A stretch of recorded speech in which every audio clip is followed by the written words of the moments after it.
So, hello everyone. How you doing? Fuck you. Well, fuck you. Nah. We're talking about Star Wars again because you liked it so much last week. No! Fuck you! Oh, God. Yes, Oh, to a goodness. butthole far, far away. Let us go. And I'm already a little tipsy because I haven't drank in so long. And here I am. Or I'm sorry, I drank hard stuff. Steve got me whiskey tonight for this Drink show. the hard stuff. Yes. Steve is a good man. Yes, he is. He spoils me rotten. I need to try and figure out something to, besides the usual wifely duties that I do. I hope that Matilda has like a little portrait of Steve that she's brought with her on this trip. Can I have that, GM? Sure. Yay! You have a little naked painting of your boyfriend, yes. See, I just see that, you laying in bed at night, maybe like in your head writing, dear, love notes. It's like, dear Steve, we got attacked by a tentacle monster. I miss you. It made me think of you. Does this mean that Darius also has a naked painting of his hot Dommy mommy? Yeah, he had to choose from three to take which one he wanted to take. He seems to be into posing naked for pictures. Yeah, I found out doing a little research that back in like the 14 and 1500s, these guys would be able to paint a naked picture of a woman in less than like two hours because they were little ones, and they and the women would like pass them off to their lovers. RALT'S, I actually got classically trained on how to draw from a school that teaches the exact same method that was taught back in the Renaissance period. Man, they could knock out those drawings with paint in half an hour. Oh, wow. Yeah.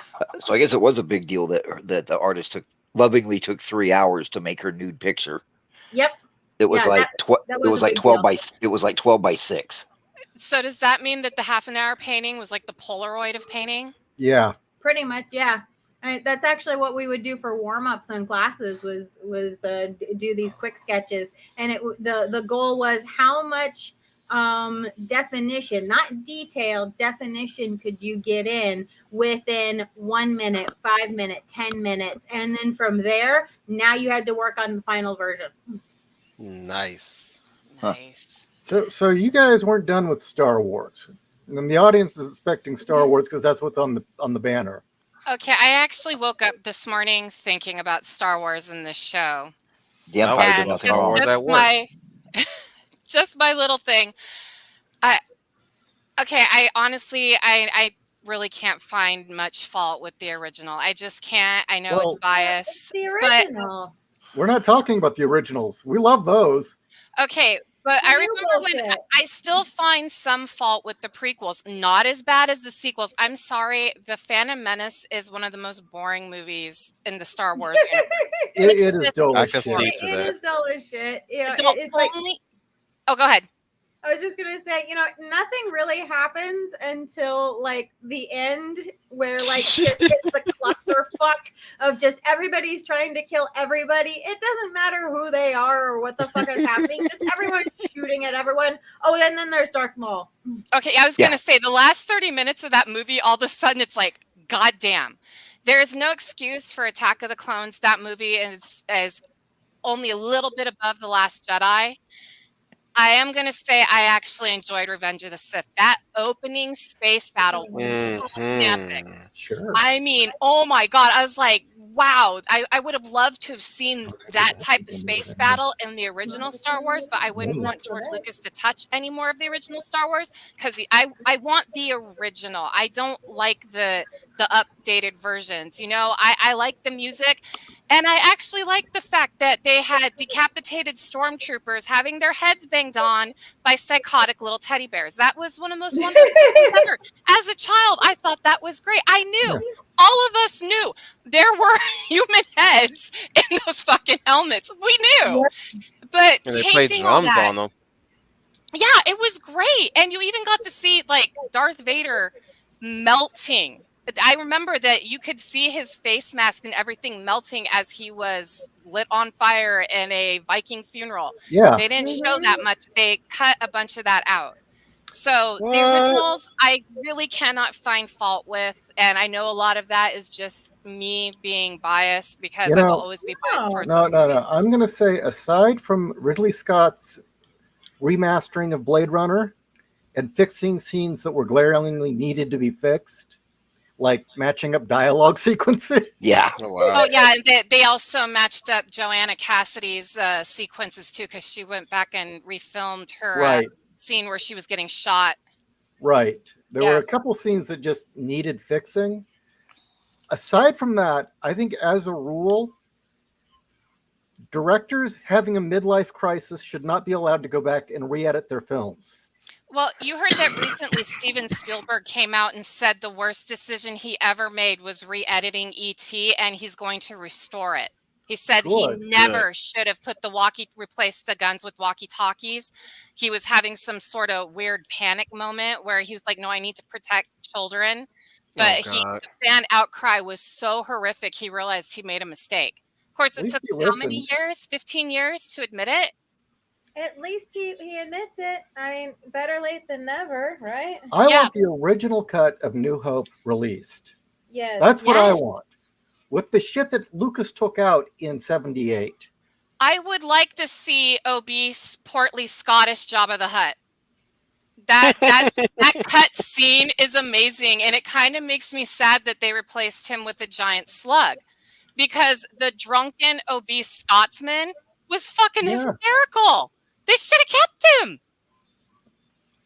I agree. Okay, what was his purpose for making him into a slug then? Because he wanted to make it look more outer space. So he read God Emperor of Dune, and he saw the cover art and said, I want that. Yeah. And I'm not shitting you. No, that really is the reason why. Jabba the Hutt is the corrupt version of Leto II. He is. Yes. Or technically it's Leto the Third, actually. Oh, yeah, that's right. The original Leto II was killed as an infant during a Sardaukar raid. Or was it a Harkonnen raid? I can't remember. They're both still interchangeable in the first book. Yeah. A raid. How about that? Yeah, a raid that they went in and specifically just to kill Paul and Chani's kid. They didn't kill anybody else. It's fucked up. No, they killed they killed the nurse as well. That's right. They killed the nurse. Because of this is why we had Jabba turn into a slime mold or a snake. Yeah, a giant slug. That's what Leto the Second, or sorry, Leto the Third. Cat, now you're gonna make me say Leto the Third. Sorry, Leto, God Emperor Leto looks like that in the book. The only thing that's missing is he has these little like baby arms. Actually, I found somebody did a good picture that gets it right. Oh, does it have the flippers on the feet? His feet are gone. They're just flippers now. Yeah, see, he was so freaky looking. Yeah. It was so large that Sayana could sleep in the cowl of his neck like a hammock. Yeah. So creepy. Why would you want to do that? I know a lot of people hate that book, and we'll have to do another Dune night. I couldn't get through it. It was so bad. I did, and it's like, why? Well, the second movie's coming out. I may have something to say that time. I'm actually going to go see it. Oh. Why? I want to bitch in the theater and ruin it for everybody else. God Emperor, really, all I have to say is just why. You know, that is my only comment. Is why. Yeah. Anyway. No. We need to do another Dune night and go through the original 6 and not touch on the abominations that came afterwards, because it was obvious Frank Herbert wanted to make a new trilogy, but died before he could finish it, and his son instead took butchered it. Oh God, yeah. Like I said, we'll do a night on Dune. This is about Star Wars, so there is no forgiving the sequel trilogy. I will say the first like half an hour, 45 minutes, it actually had me hooked because I really liked John Boyega and I liked Oscar Isaac. But then Daisy Ridley showed up. Yeah. And the movie became boring. I could have been fine with just seeing Poe and Finn on some wacky ass 48 hours adventure where but it would be flipped where Oscar Isaac would be the Eddie Murphy character because he's the renegade and Finn being the stormtrooper, like having to chase him down or something like that. I would have been. That's why I said in the last stream that we had, I would have had Finn as like the waiting Jedi that gets discovered by Rey and be trained by Rey, and Poe will be this rapscallion type of guy who's mentored by Han. That actually was supposed to be what was going on, because if you notice when J.J. Abrams came back to fix the mess that he helped create, by the way, there's no forgiving or giving him props. Poe finally became the rapscallion that we know that he was, because he was a friggin' smuggler, and the chick in the hot purple tight outfit who's got a hot body and played Felicity was his buddy and his partner in crime. What's her name? She was the only one whose action figure I actually wanted because she looked really hot. She looked like a hot version of the Rocketeer with that helmet, with like the Batgirl outfit from the 66 Batman show. Never took off her helmet. Yep, I did like that too. She never took off her helmet. So yeah, the first 40, that was such a good bait and switch on Disney's part. Kathleen Kennedy was actually brilliant in that. And then just obviously shitting all over Han and Luke and trying to make Leia Mary Poppins God, but that failed. And then Carrie Fisher, in my humble opinion, I think gave up the ghost so she wouldn't have to be in the third movie. Well, no, honestly, well, she's dead now, but she would never have said it, but I'm going to say it. I think part of why she was in it for as many things as she was to help launch her daughter's acting career. Yep. Because Billy Lord. Yeah, she's in those films. And she played a pretty significant part. And you can thank Kathleen Kennedy, Rian Johnson, and J.J. Abrams for making her career dead on arrival, just like they did to Kelly Marie Tran. And it fucking sucks because, like I said, her daughter played pretty significant role in the second and third movies. Mm-hmm. And I know she really wanted to have a big role for the third movie because her mom was gone. And it made sense. And just, I honestly, I remember Mark Hamill saying he wasn't going to come back unless Harrison Ford said the go ahead. And the fact that Harrison Ford said, yeah, I'll do it was very shocking. But I think he was doing it for the fans because I don't know if you guys were at this SDCC. It was the same year that they announced Avengers. Jon Favreau was there for Cowboys and Aliens, and I don't care what anybody says, I fucking love that movie. Me too. Cowboys and Aliens is so good. It was Harrison Ford's first Comic-Con ever, and he got a 5-minute standing ovation. And he seemed very surprised. And nobody asked him about Star Wars. They just asked him about what it was like to work on, so many different sci-fi films. And like right after that, boom, he signed up for the Star Wars sequel. And they didn't need the money because he has so much fuck you money. He doesn't need to act anymore. So I do think that he was contractually obliged to do the final Indiana Jones movie because knowing him, he wouldn't have allowed that shit to go down. But I think his hand was forced. I don't know. You guys can disagree with me if you want. No, but the studios have, cast iron grip on those actors. Mm-hmm. I mean, they even forced Bill Murray to be in that shitty Ghostbusters. Mm-hmm. Oh, did they really? Yeah. See, I liked that Ghostbusters. I know you guys didn't. 2016? What? 2016? Fuck no. No. I'm talking about Afterlife. I know you guys were big fans. I loved it because watching my son he watched Ghostbusters 1 and 2, seeing Ghostbusters his age actually really made him happy. So that's one reason I really love that film. I know a lot of people were not down with the kids. I get that. That's cool. I will defend that movie. But no, the 2016 Ghostbusters, they were able to force Bill Murray. That's how bad they had him contractually. Wait, did he play Venkman? No, No, Oh, new thank character. he just God. played some All guy. characters that showed up were different characters. All the old actors were different characters in that movie. Do you know that movie could have actually been one of the greatest Ghostbusters movies ever because its original concept was that the paranormal activity had moved to the West Coast and they were an offshoot of the New York branch. And it was supposed to be a spin-off. So you had Ghostbusters East Coast and Ghostbusters West Coast. But oh no, it had to be a feminist film.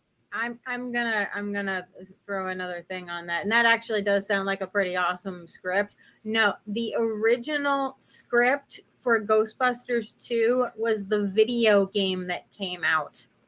Yes. I never got to finish the video game, and I wanted to so bad because that game was so fun. Yeah, that game, it's like I weep because it's like everywhere it says this is the sequel we should have gotten, and it makes me cry. Yeah. I mean, the second Ghostbusters movie's okay. The pee pee poo poo jokes are funny for me. But I actually was kind of bored when I saw the second movie. It didn't come off with that horror and comedy mix. It just kind of came off as It was very 90s dad humor. yeah. Yeah. It was so goddamn safe.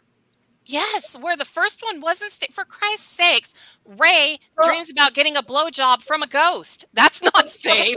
I've watched the movie enough. I have brain cells devoted to that movie enough. I swear the original story, the baby pram getting into the middle of the street and them going down into the sewers and seeing the river of slime, I think that was all part of the original script. And them being in the courtroom was part of the original script. Because it was funny. Yeah, because it was funny, and that's actually something you were expecting, especially because Peck was supposed to come back. So that was supposed to be Peck bringing them, to the courtroom to try to lock them away forever.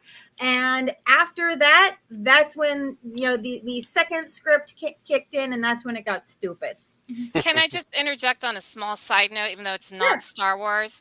William Atherton is one of the most underrated actors ever, and he should have been in more movies. And one of the greatest things that ever happened was when he came and played the emissary for New York City in the show Destiny on the or not Destiny, Defiance on the Sci-Fi Channel.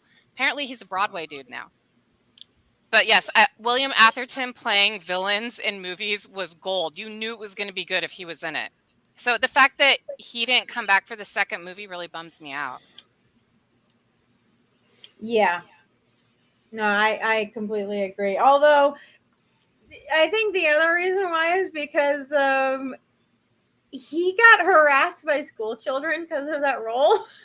Oh. School children would chase him down the street. Oh no. Calling him dickless. Atherton. That means he did it well. That means he did it well. If the kids actually believed he was part of the EPA. Yeah. No, children hated him, and he was kind of bitter about that. And you know what? I can't fault him. I mean, if you have a role that good, I mean, I'm shocked he didn't have people harassing him about popcorn for the rest of his life. Yeah, or also being an environmentalist that goes nuts. Yeah. Yeah. God, he plays villains so good. We could do a whole show on William Atherton. I love that guy. He is one of the best actors, in my opinion. And it's sad that he disappeared because he played. It's the same thing that happened to William Zabka. Just somebody came up with Cobra Kai, and he was able to come back and redeem his character Johnny. That because series is amazing, by the way. that series, oh my God, Steve sometimes gets mad watching that show. We have to talk about that later. It's Star Wars night. I keep distracting us. Damn it. I'm going to shut up some other Hey, people. I'm contributing Drunk too, talk. so don't feel bad. Don't feel bad. I'm contributing too. Okay. I am drunk rambling. I want to hear RALT'S and I want to hear Wolf rant.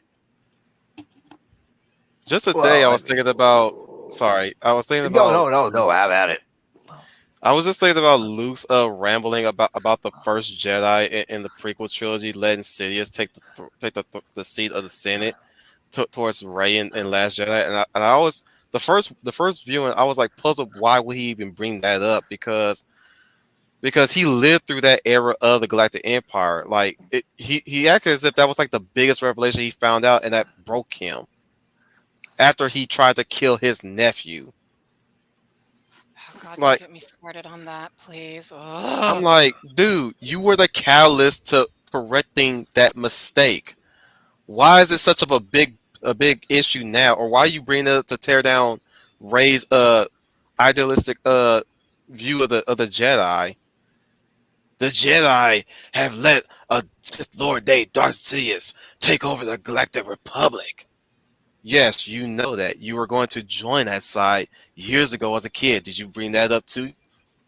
No, you didn't. You didn't. Okay. Okay. That's isolated incident. Okay. Yeah. Yeah. You had you Can I strengthened interject for one your second? applications underneath, huh?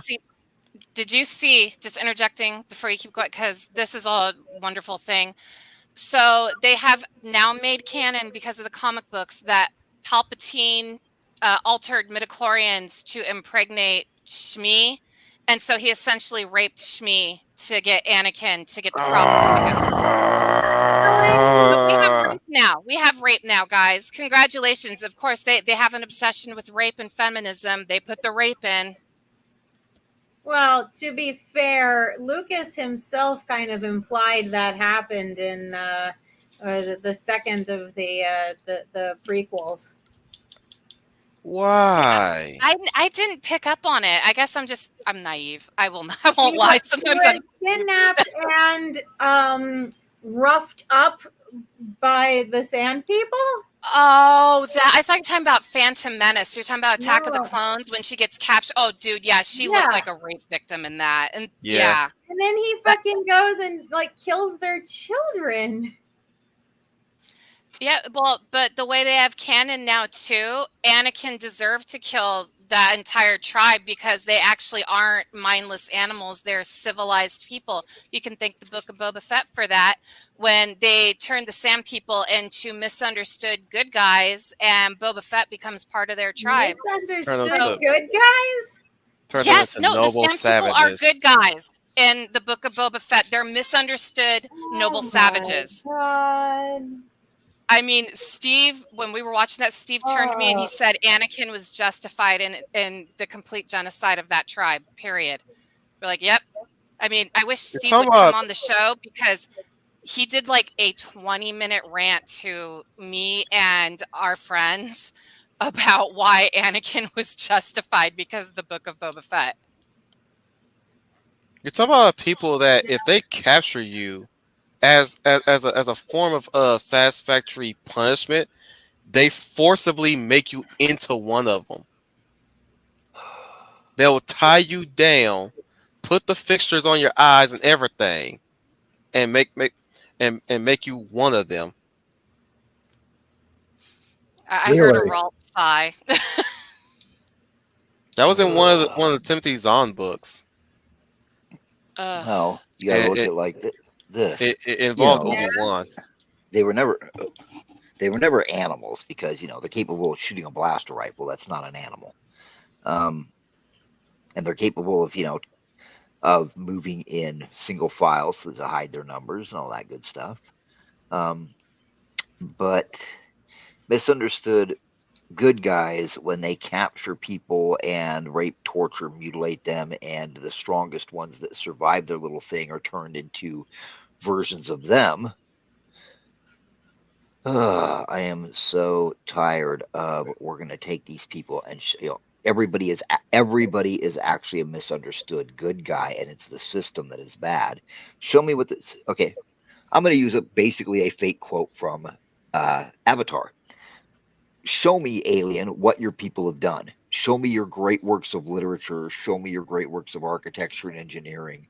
You can't, because you are stuck in primitivism forever. Your people will be forgotten and my people will own the stars. They're not misunderstood. They're fucking savages that they get traded blaster rifles for whatever fucking reason. I mean, stop trying to make everything into a noble savage, because you know what the noble savages were doing before we showed up? Killing, raping, and cannibalizing each other. Yeah. Yeah. They weren't all that noble. They never were. I'm surprised that lie stayed alive, but then again, that's how lies work, anyways. That was big in the 70s, is where it really took root. Have you ever seen their Oh, faces when you tell the people? Have you ever seen people's faces when you tell them that the last slave owners in the United States were actually the five noble tribes, or because they called them the five civilized tribes, were the actual last slave owners in the United States, not white people like they always say. Oh no, it was the five civilized tribes, and I can't remember all their names because I'm drunk. And people Look are blown it up. away when you tell them what some of these tribes used to do to fucking settlers who were just crossing the fucking area, and they happened to catch them. I mean, it's like you've never heard of how they would tie these people to the wagon wheels and make cuts in their skin and put gunpowder in in the cuts to light it on fire while they turn the wagon wheel over and open fire. You never heard of that? No. damn. Well, that's historical. That is actually something they used to do. Oh, it must have been a misunderstanding. How is burning someone alive a misunderstanding? Or scalping children and leaving them alive and letting them run away with Yeah. no skin on their skull. They did that to children, not teenagers, children, elementary age children, because it was funny. Well, you have to remember the only people that valued children, that assigned any value to children, were the Western nations. And it's a fairly recent thing to establish any fucking value to children, because before it was like, oh, the kid died, well, we can just have another. Yeah. A lot of cultures still don't value children. Well, why do you think kids were treated like shit for so long? I mean, well, I mean, that's another show because that just goes back to everything we talk about, like Gen X being the last generation to really be treated like shit. But it backfired. Uh, but yeah, people think I get tired of hearing, everybody. It's just Whitey. Whitey's the bad guy. Well, it's not even that. It's just ignoring everything. It's for the message. And the thing is that's what ruined it. That's what ruined the new Star Wars movie is the message. Yep. And I'm sick of these writers thinking they have to educate me on anything when they're historically illiterate, they're ethically bankrupt, and they're morally depraved. You have nothing to teach me. Honestly, I think the five of us sitting here together could come up with a banger sequel trilogy that would have won an Academy Award. No problem. Yeah, it's called The Expanded Universe by Timothy Zahn. Exactly. And then they brought Timothy Zahn in, and I didn't watch Rebels. I couldn't. I'm sorry. I know a lot of people also, they want me to watch Clone Wars. I can't get Fuck into that show. Rebels. I can't stand Ahsoka. I'm sorry, people. You can skewer me and yell at me all you want. I think No, Ahsoka what is turned me off, so besides fucking annoying. Ahsoka, what turned me off was the propeller fucking lightsabers. I was like, Well, and every single time I've seen people trying to use lightsabers to fucking fly, I'm at this point like, can we stop making lightsabers fly? There's a freaking anthology animated series called Visions where we have a literal Mary Poppins Sith with an umbrella saber that also Oh my allows God, her to they fly. did not. They did not. What I Yes. really want is a fan movie, not big budget blockbuster, because fuck Disney, they're not going to do it right. I want a fan movie on Darth Bane. Anybody here know who Darth Bane is? That Yes. sounds familiar. Yeah, Darth Bane is basically the founder of the current idea of the Sith, because rule of he two. realized that just like the Jedi, the Sith were actually getting too, overloaded with fucking bureaucracy. And he's like, no, we don't need fucking bureaucracy. In fact, we don't need fucking you. We just need one person to teach the next person. And that is it. And I love Darth Bane because he he follows Luke's path of coming from a shithole planet in the middle of fucking nowhere with a shithole life, and the best part of his story is he's there in a bar and these two recruiters for the old Republic come to him and they say, you know, if you sign up with us, we'll pay off your debts, because he's working in a mining colony. We'll pay off your debts and, you know, you can be free with us. He goes, no, I won't be free. Here I'm in control of who I am. Yes, that is my debt. And yes, I do have to pay it, but I get to control how and when I pay it. If I sign up with you, I'm indentured for you for life. Fuck you. And then the Sith come and offer him basically the same deal. And he also tells them, fuck you. And then realizes, no, wait, I can actually get out of that situation. And he goes over there. You know, Darth Bane is fucking awesome. Not, you know, he's fucking evil. Don't get me wrong. He's fucking evil. But Is I Darth love Bane, him because, huh? Is Darth Bane Cade Skywalker? No, Darth Bane is years and years and years before all of that shit. He's during the Old Republic. Do you guys remember Cade Skywalker? He was addicted to death sticks because he didn't want to be having the Force in his, and having Force Luke talking to him all the time about how he was such a disappointment to the family. This is way before Disney. It was great. It was actually a Skywalker who did not want to be a Jedi, and he became a drug addict to keep Luke away. There's a reason too. Yeah, there's a I reason why. The series, yeah. He has PTSD. Oh. They fucked the dude. What killed me was the villain that he faced in that story was also a surviving Jedi of Order 66. Oh, who became a Sith Lord, Darth Krayt.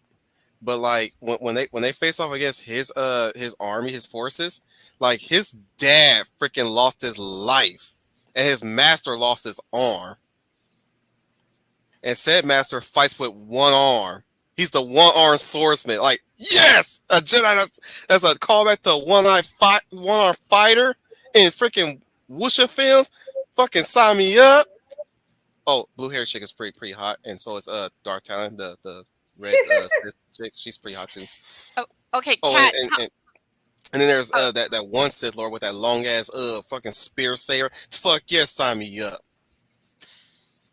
Hey Kat, Underworld Dreams says Darth Bane made a force bomb that imprisoned the soul of hundreds of Jedi and Sith. Tell me about this. Tell me about this. This sounds amazing. Yeah, Darth Bane is fucking amazing. And you know, again, he's fucking evil. Don't get me wrong. He's fucking evil. There is nothing wrong with liking villains. Yeah, he's amazing to read about. And it's just like, I would love to see something with him, and that's never going to happen. At least not with Disney running shit. I really hope, this is going to sound shitty, I really, really, truly hope that Disney runs Star Wars. They've already done it to Marvel, especially after you sent me that picture last night. Kat, I got mad when you sent me that picture last night. Yeah, I will admit, I knew that was going to happen, but I did it anyway. I lost my train of thought because I'm shit-faced. Oh, okay. Anyway, I want them to run Star Wars in the ground too. I want them to run them into the ground so bad they have to give them up to make their money back. And then maybe, just maybe, it can be picked up either by George Lucas again, who said that he would give up all the money he has to get it back.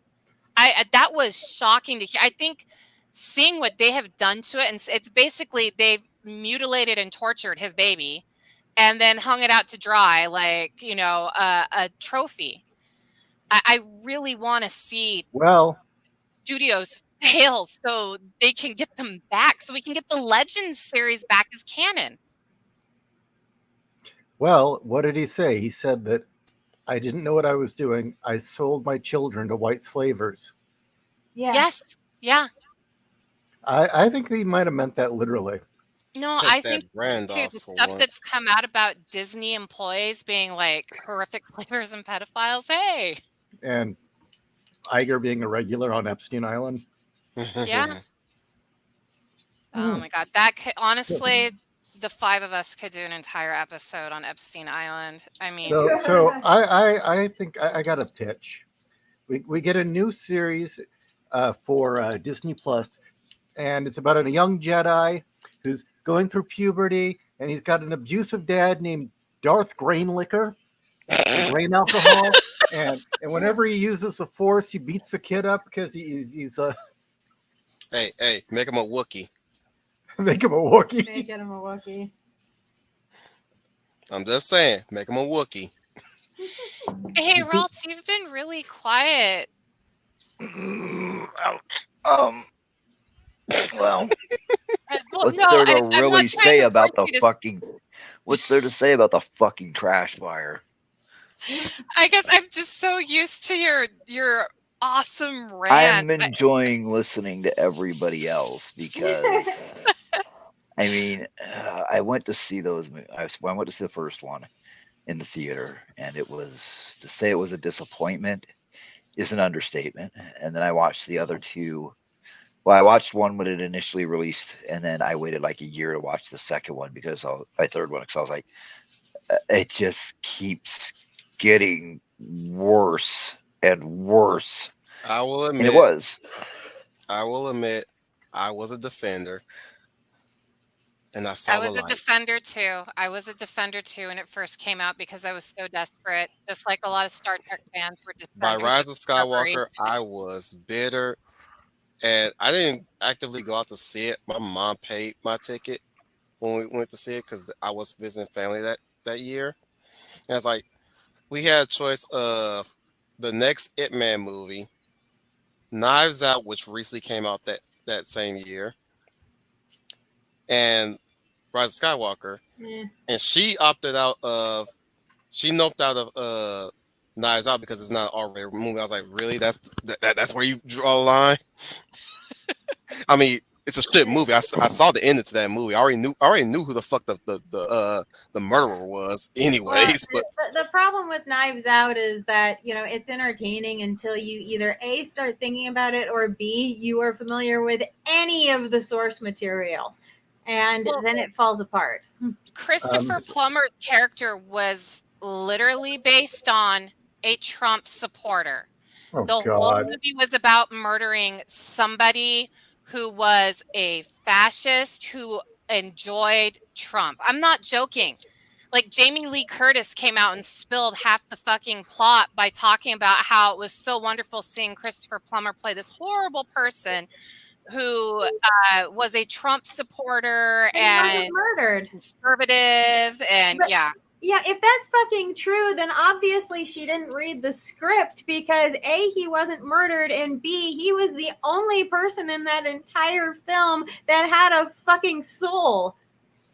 Okay, this is just what I was reading. I never saw the movie because I think Ryan Johnson is a piece of shit. Oh my god, I need to lay off the whiskey. No, spoiler Shit. alert, he wasn't murdered, and he actually spends his last dying moments trying to save the only person in the entire house who gave a damn about him. mhm. But it's supposed to be, it's a murder mystery about him, right? But there's no murder. Okay, yeah. They're all the family are trying to pin it on each other and trying to pin it on the help.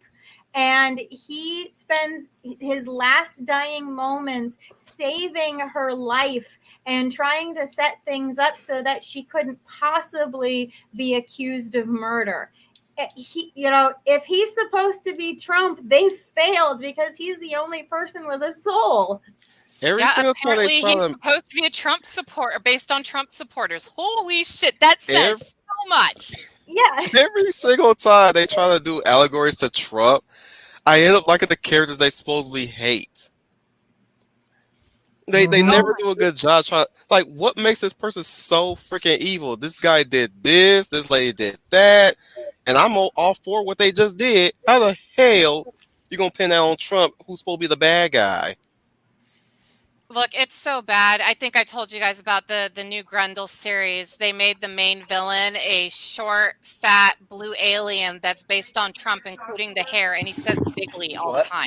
Wait. Did you say Grendel? Like Yes. as in Matt Grendel, Wagner? as in Matt Ward's Grendel. He wrote it with his son, No. aka his son wrote it, and he just slapped his name on it so his son could get, recognition.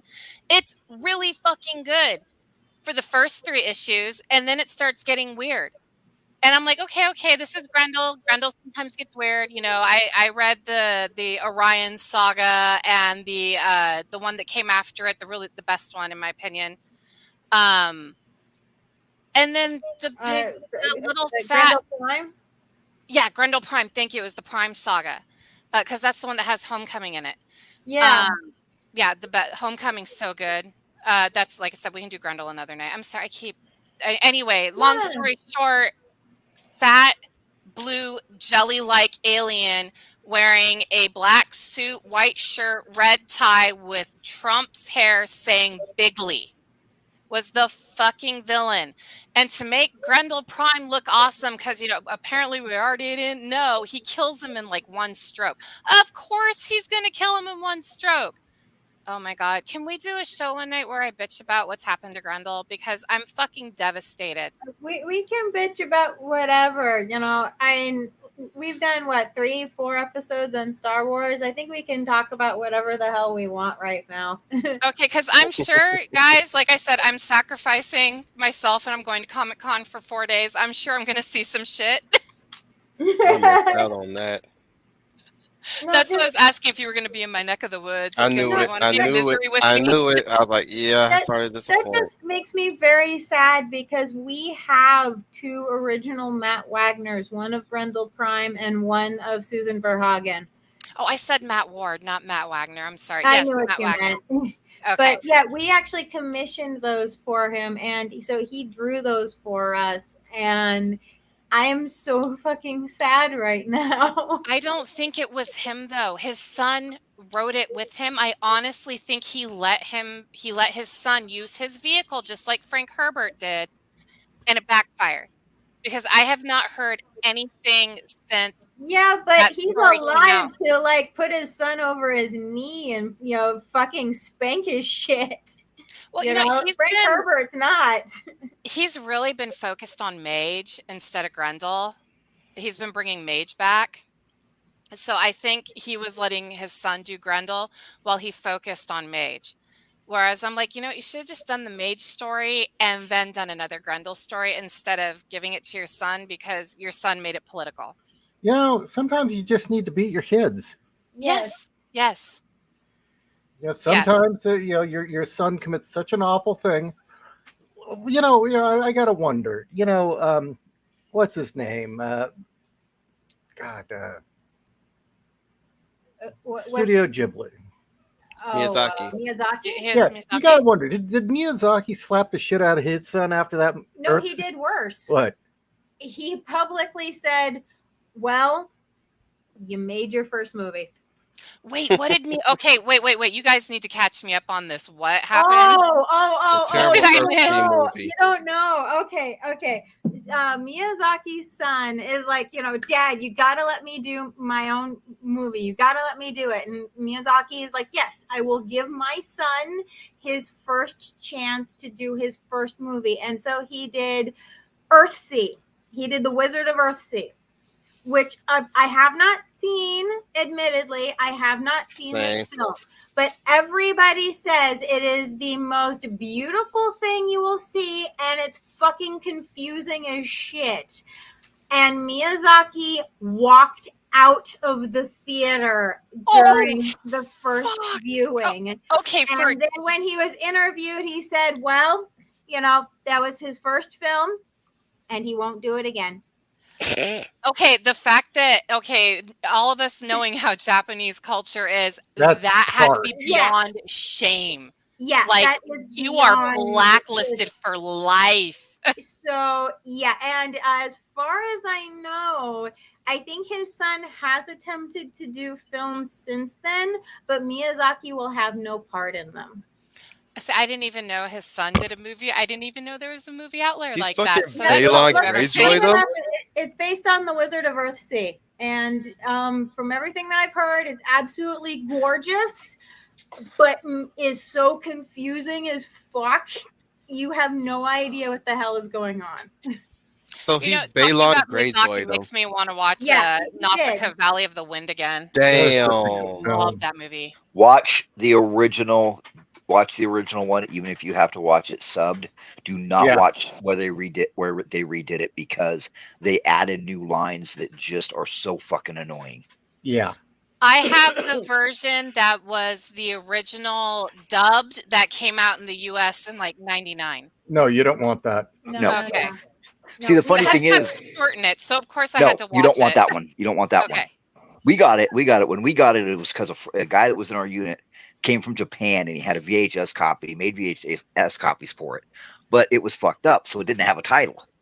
And the resolution was so bad on the VHS that it looked like she wasn't wearing any underwear. Yeah. Damn. So everybody referred to the thing as the girl with no panties and a glider. Oh wow. Okay, I bet you I could probably find it at con this week. I'm That sure old there's going to one. be some sort of like booth that has it. There's The always latest edition's have good. it. Yeah, the latest edition's really good, and we also have the 2 set graphic novels that are in the prestige format where they're huge. They're like a foot tall each. Oh, wow. And what's fun about Nausicaa is that was the one where he was exploring the Communist Manifesto while he was writing it. He was trying to Yep. envision the perfect civilization. Yeah. And in doing it, he realized communism was total ass. Yeah. And went back and decided, no, I'm going back to traditionalism. Yes. Okay, I was going to say, because watching that film, the country that is technologically advanced, I didn't see them as the bad guys, especially when the queen showed that she'd had her arm ripped off. Miyazaki doesn't have bad guys. He has differences of opinion. Yeah. Okay. Yes, and that's I what makes actually- his stuff actually have a lot of depth to it. Yeah. Yes. Look at Baba from Spirited Away. Yes. Oh, I gotta say, Nausicaa has the best line in fiction. That's the famous Lord Yappa. Kill him and you'll be famous. And the dude just walks through them like they're not even there. And every time that guy says that, Yep. I would burst out laughing. He just glides right into them and they die. I mean, it's So like you're gonna have somebody say that in our game. It's like, hey, I should. That's a God, reference give him that ideas. too. That's a That's the Where's famous. the dead to caution us when we need her? There's the famous Grota. Kill her and you'll be famous. Yeah, I'm sure that'll work out for you, champ. I'm gonna use that in bouncers. Oh my goodness. I was trying to explain to Steve after we had our game on Sunday about what Grota was like now. I'm like, okay, I had to explain it to him in Warhammer 2. I was like, imagine an Astartes, but a Sister of Battle and Astartes plate armor, and that's what Trista is now. And he thought Pretty about it much. like, okay, so you put her in front all the time, right? I'm like, yeah. She's basically the meat shield, and then Ishi's character goes in and unlocks all the doors, and then I heal everybody, and Undead just lights everything on fire, and Cat punches things. No, you've got undead lights everything on fire and adds pessimism. Yes. You got to admit, I mean, when she said I'm going to throw that fireball, I sat there for a minute wondering if I'd heard her right. No, honestly, she said that, and I'm like, she meant, she didn't mean fireball, she meant fire dart, right? And then she launched it, and I'm like, that's not really what she meant, right? As soon as she launched it, I knew we were going to have to roll for reflex and fortitude. I was like, fuck, we're done. She thought it was like a little tiny ball of fire, not a room-devouring cataclysmic explosion. We know That it was could have the been worse. best thing. And that was It the could have best been worse. thing that happened. It was a the best wand. thing that could have happened. It was a wand, so it was only 5 die 6 and caster level 5. If she'd thrown it off, it'd have been 6 die 6. I actually have an idea that we should do maybe once a month now on Mondays. Is we should get the whole crew together and do how they have the Talking Dead. We should do a recap of our game. Oh God. Oh Oh, no! Oh sweet. my God, I think it would be funny as hell. I really do. That's just me though. I don't know. I would Well, love to hear I'm Undead. cool with that. It's like, okay, how badly did we Well, fuck up? Let's what- let's One of the review good this. parts was is this door locked because it's locked, or is it locked because the DM didn't get to finish the map? It's locked because I didn't finish the map. It's locked because I didn't do that section of the map. So just move the fuck on. The answer is always yes. Isha was on a mission on the last game. He's like, we're unlocking every fucking door. I was like, damn, dude. See, this is why I'm a follower, not a leader. I'm going to follow Grota and Darius because they know what the fuck they're doing. Let's kill 'em. I absolutely love it. Sundays are hysterical. So everyone was like, couldn't make a decision. It's like, well, I went this way. We're doing this, and you're like, oh, should we? Oh, fuck! Are you following me or not? Come on.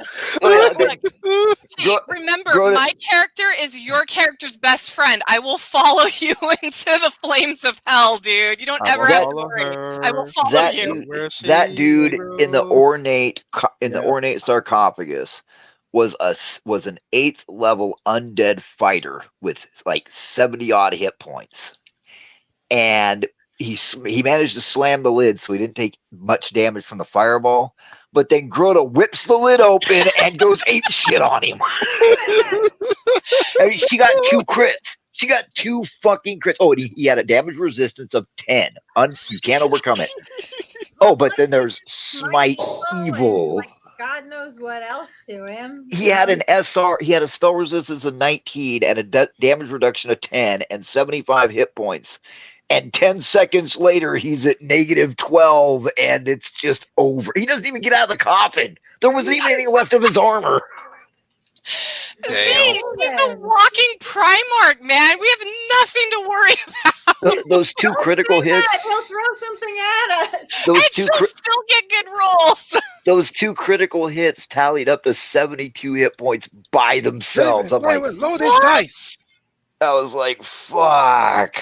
And then the other one was like max damage. I'm like, yeah, he's fucking dead. And at least, what was funny is people in the comments were all like, I've had that happen. I planned my big bad evil guy, and the party levels him in 2 rounds. Hey, look, I'm glad she killed him because I'm wearing his armor and shield now, so it's all No, good. you don't no, have I his have armor the because his shield, right? armor was fucked. Yeah, you got his shield. And and then I thought I had him. I thought I fucking had Darius. He opens that fucking chest. The door slams and shuts. I thought I had him. 10 die 6 to him.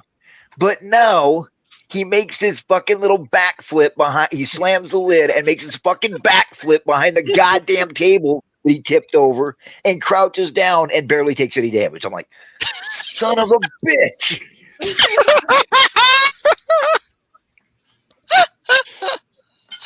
Oh shit! I And was this like, is this why we trap love is perfect. Sundays. I was like, this trap is perfect. And there it goes. And I love how he's like, now they can just keep their fucking money. I love that about you guys. Huh. There's a skeleton with his hand in the coins, but the coins look a little weird. Yeah, that's just his. He can have it. That's fine. We don't need it that badly. That's okay. I'll swing back to Star Wars a little bit. Okay. There's one little gripe that I have with the new stuff that's coming out. Can we stop making ships look ugly? Like Yes. ugly, They're going uninteresting out of their way to make shapes. the ships look ugly. Yes, like they're women. I don't mind ugly. I don't mind ugly spaceships. Okay, I can live with ugly spaceships because Well, I kind of missing that uniqueness that kind of looks like it would go with the characters. And Ross, you heard me say it before. You heard me explain Yeah. myself why I had like the Falcon. The Falcon was tailored to look like something that Han would have flew in. The Yes. Outrider, Dash Randar, the starfighters like X-wing, use the alphabet. Okay, yeah, we're fighting the Empire with alphabets. Okay, cool. The Naboo starfighter. sleekest looking ship I've ever seen when I was a kid. Jesus Christ, I wanted one of those things. You know, Slave One. You stand up in that motherfucker, Well, or at least it looked like you stood up in it. I don't mind. I don't mind ugly if it's function over form. I mind when it's ugly when it's obviously form over function to make it look ugly. It doesn't look menacing. It doesn't look awe-inspiring. It doesn't look threatening. It's just an ugly pile of shit. I made better stuff in Kerbal Space Program when I was drunk. The thing is, I love that. the problem I have with these ugly ships is that they keep folding them too. Ugh. When like Kylo's ship looks like a fucking cat-eared flying thingamabob, and it folds.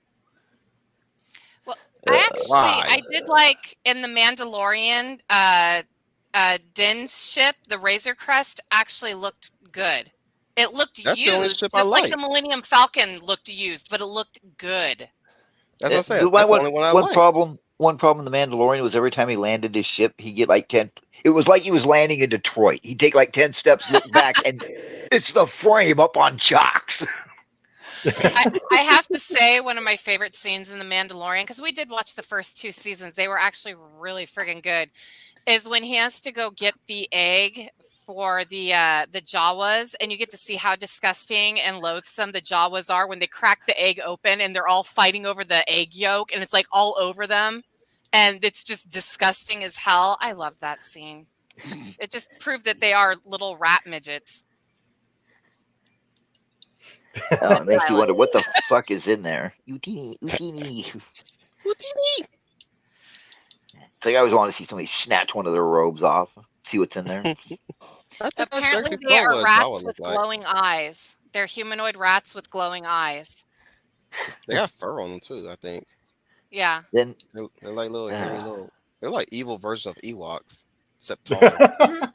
Actually, you want to hear a funny story? When I was a kid and I saw Phantasm for the first time, I was really confused because why were Jawas in Phantasm? So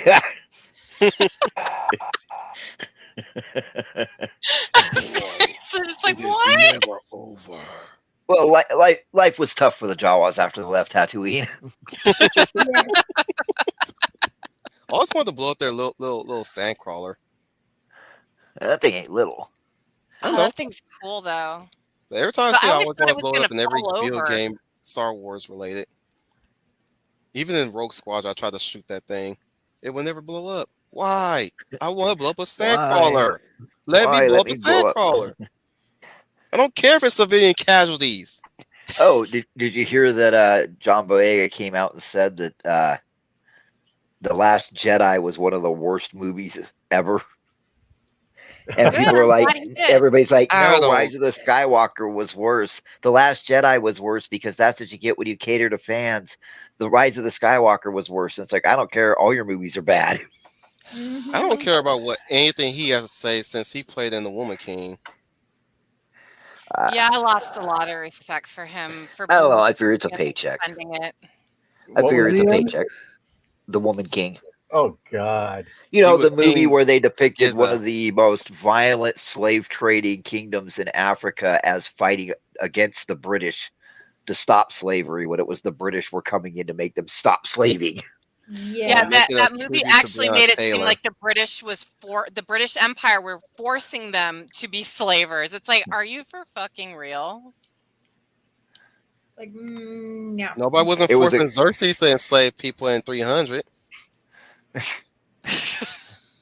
No, that wasn't slavery. That was involuntary servitude. they were indentured, carrying him half across a damn beach to talk to Leonidas. Okay, cool. You got to admit, you know, Xerxes was definitely a fan of jewelry.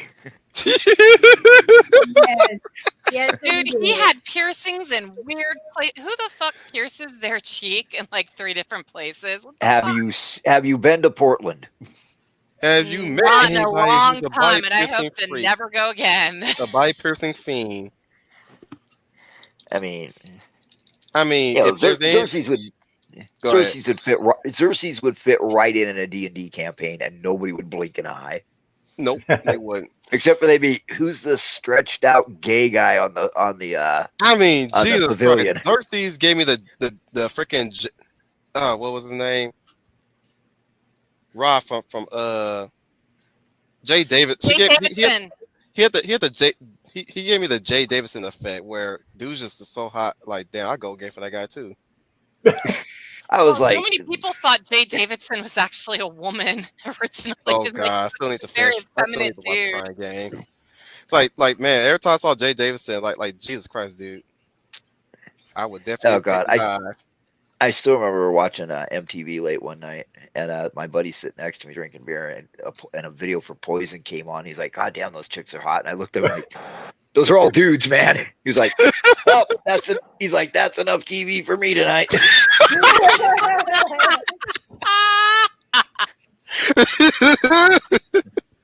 That's why I call. I'm just saying when every time I see like some dude that's like superly like overly like beautiful, I call it the Jay Davidson effect because that's like Jesus Christ. I was a kid when I watched Stargate.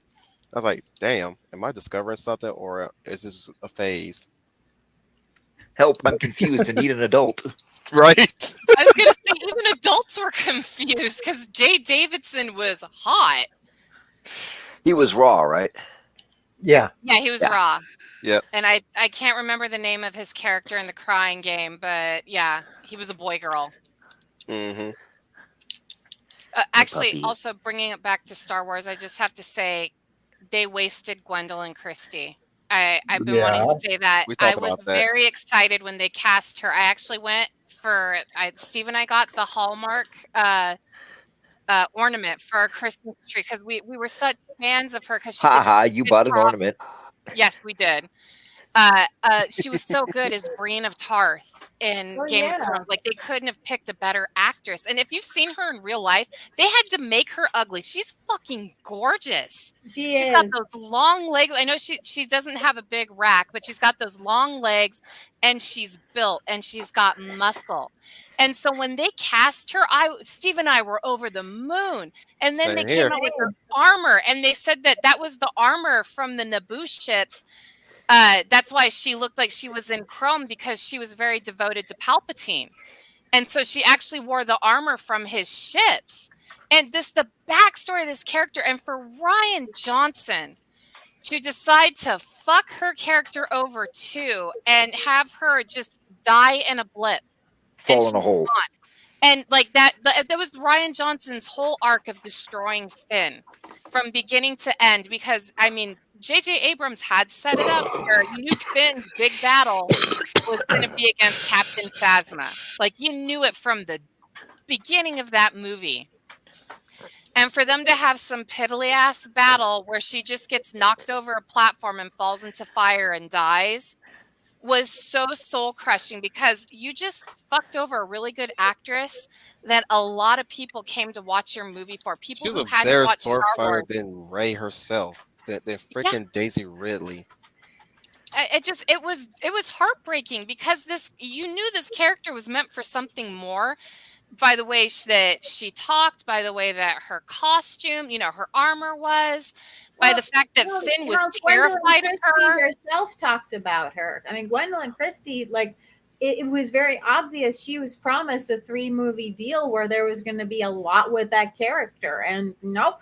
Well, what happened was Phasma proved to be more popular than Rey, and Kennedy couldn't stand that. No, yeah, she was. I fucking loved Phasma. In fact, I was pissed seeing The Force Awakens, and she wasn't in it enough. I actually thought that it was going to be her and Kylo Ren chasing them down. I wanted to No, see that a would've been flamethrower good, dead though. bodies. Well, what I want to know, and they still have never answered this, and I'm not buying their shitty comics, is how did Luke's lightsaber get from Bespin to the back junk room of some out-of-the-way tavern? They made it seem like it was Reasons? alive. Because Yeah, it was it Timothy Zahn's book where they found his hand floating in Bespin with the lightsaber on it? That's how they made his clone in the Legend series. It was Sabayok who had it. Yeah, And but you know what I'm Sabayok was talking about, given right? it by Palpatine. Okay, yeah. And I could be misremembering that, so please forgive me for those of you who remember it better than I do. But I do I'll tell remember you, that was the bit where it was his hand had been recovered, if not by Palpatine, by one of Palpatine's men, and had been used to grow the clone, and Sabayok had the clone. Okay. You realize that means that there were a bunch of stormtroopers after Empire, walking along the surface of what was the planet? Bespin. It's a gas giant. Yeah. How the it was a gas giant. Yeah. Yes. yep. How the fuck they get the hand? The hand. Well, because it fell. It was floating. It was floating in the atmosphere, I thought. It was still on Cloud City. Oh, okay. No, it How wasn't, was it though, still because on remember Cloud when he City? falls out of the chute, you see his hand and the lightsaber go out of the chute. That's true. That's true. Yeah. So, yeah, that's one hell of a plot hole. I thought it was really stupid that they made it seem like Luke Skywalker's original lightsaber, which belonged to his father, had a mind of its own. It's like fucking Jason Aaron's I'll tell you why they did that. being actually sentient. I'll tell you why they did that. You're a Jedi, Ray. I That thought was- it was just contaminated with the old memories. I thought it By was the way, that's contaminated. also a waste of a great actress, Lupita Nyong'o, with her stupid little old woman alien character. Yeah. Han Solo. Fucking shut up. Who calls a Wookiee her boyfriend who looked, I mean, She wouldn't even be able to be a dick puppet for somebody that size. I was gonna say he split her in half. And Rolf knows about having sex with small people. Yeah, I know. She's yeah, she wouldn't even be a dick puppet. I mean, fuck. It's like, can you have way to emasculate Chewie there? I mean, Dark Stranger the has fact a good that- point too. Oh, go ahead, Wolf. the fact that they say boyfriend in this universe. No, the next one, Dark Stranger says Bo-Katan Yeah. was not a good guy in the Clone Wars, and all of a sudden she's like the great Mandalorian hero. And he does point out, Katie Sackhoff isn't the one who sucks. It's how they've written her character in The Right. Mandalorian, which you can tell was all Dave Filoni and Catherine Kennedy. That was not Jon Favreau. I rarely hold bad movies against the actors. There's a few that I do when they obviously phone it in, or they're like sneering at the character as they say the lines. Then I hold against it. I hold it against Daisy Ridley because they could have replaced her with a plank of wood and a wig. I mean, she had no real. She felt like the amazing dancing force mannequin, and I blame her for that. But But at the same time, I've seen what they do to the actors on these Star Wars films. Can you imagine going in there and trying to do any acting and interact with any scenery when all you're surrounded by is green painted boxes and you're talking to a floating green ball? Imagine trying to act. You can't. Your brain isn't set up for that. No. That creates crazy people. You know what's Actually, what's I have also a fun crazy? story about green screen real quick. During the filming of Watchmen, the cast kept making fun of Billy Crudup for wearing the mocap outfit. And he's like, I may look stupid now, but wait till the movie comes out. I'm going to look better than you. And that shut them up. Yeah, he Like was no the money. he was Ian the eye catcher McKellen in had that a break. movie. Ian McKellen had a nervous breakdown during fucking Lord of the Rings. I'm not surprised. That was a hard movie to film. Even Peter Jackson said that he was teetering on the edge of sanity while filming that trilogy. For crying out loud, Viggo Mortensen was pissed during filming and kicked that helmet and broke his toes. And they kept that in the scene. And it was great, though. Sometimes seeing an actor in pain in real life works for the scene. Well, Well, it's like when Ian McClellan hit his head on the beam. Well, that's like during yeah. Back to the Future 3 when they were dragging Michael J. Fox by the rope, and then they hang him up there, and the director's looking at him and going, "Oh fuck, I'm actually hanging him because he's not that good of an actor." Yeah, that actually did happen. Michael J. Fox nearly died. Oh Yeah. damn!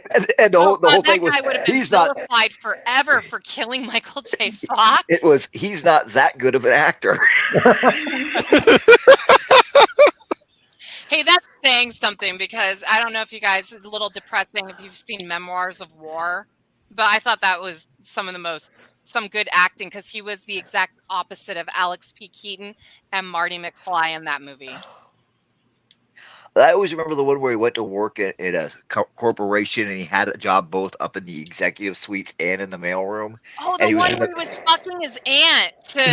He was in the middle of changing his clothes in the elevator. The door opens, so he starts all flexing, and everybody backs away from the elevator.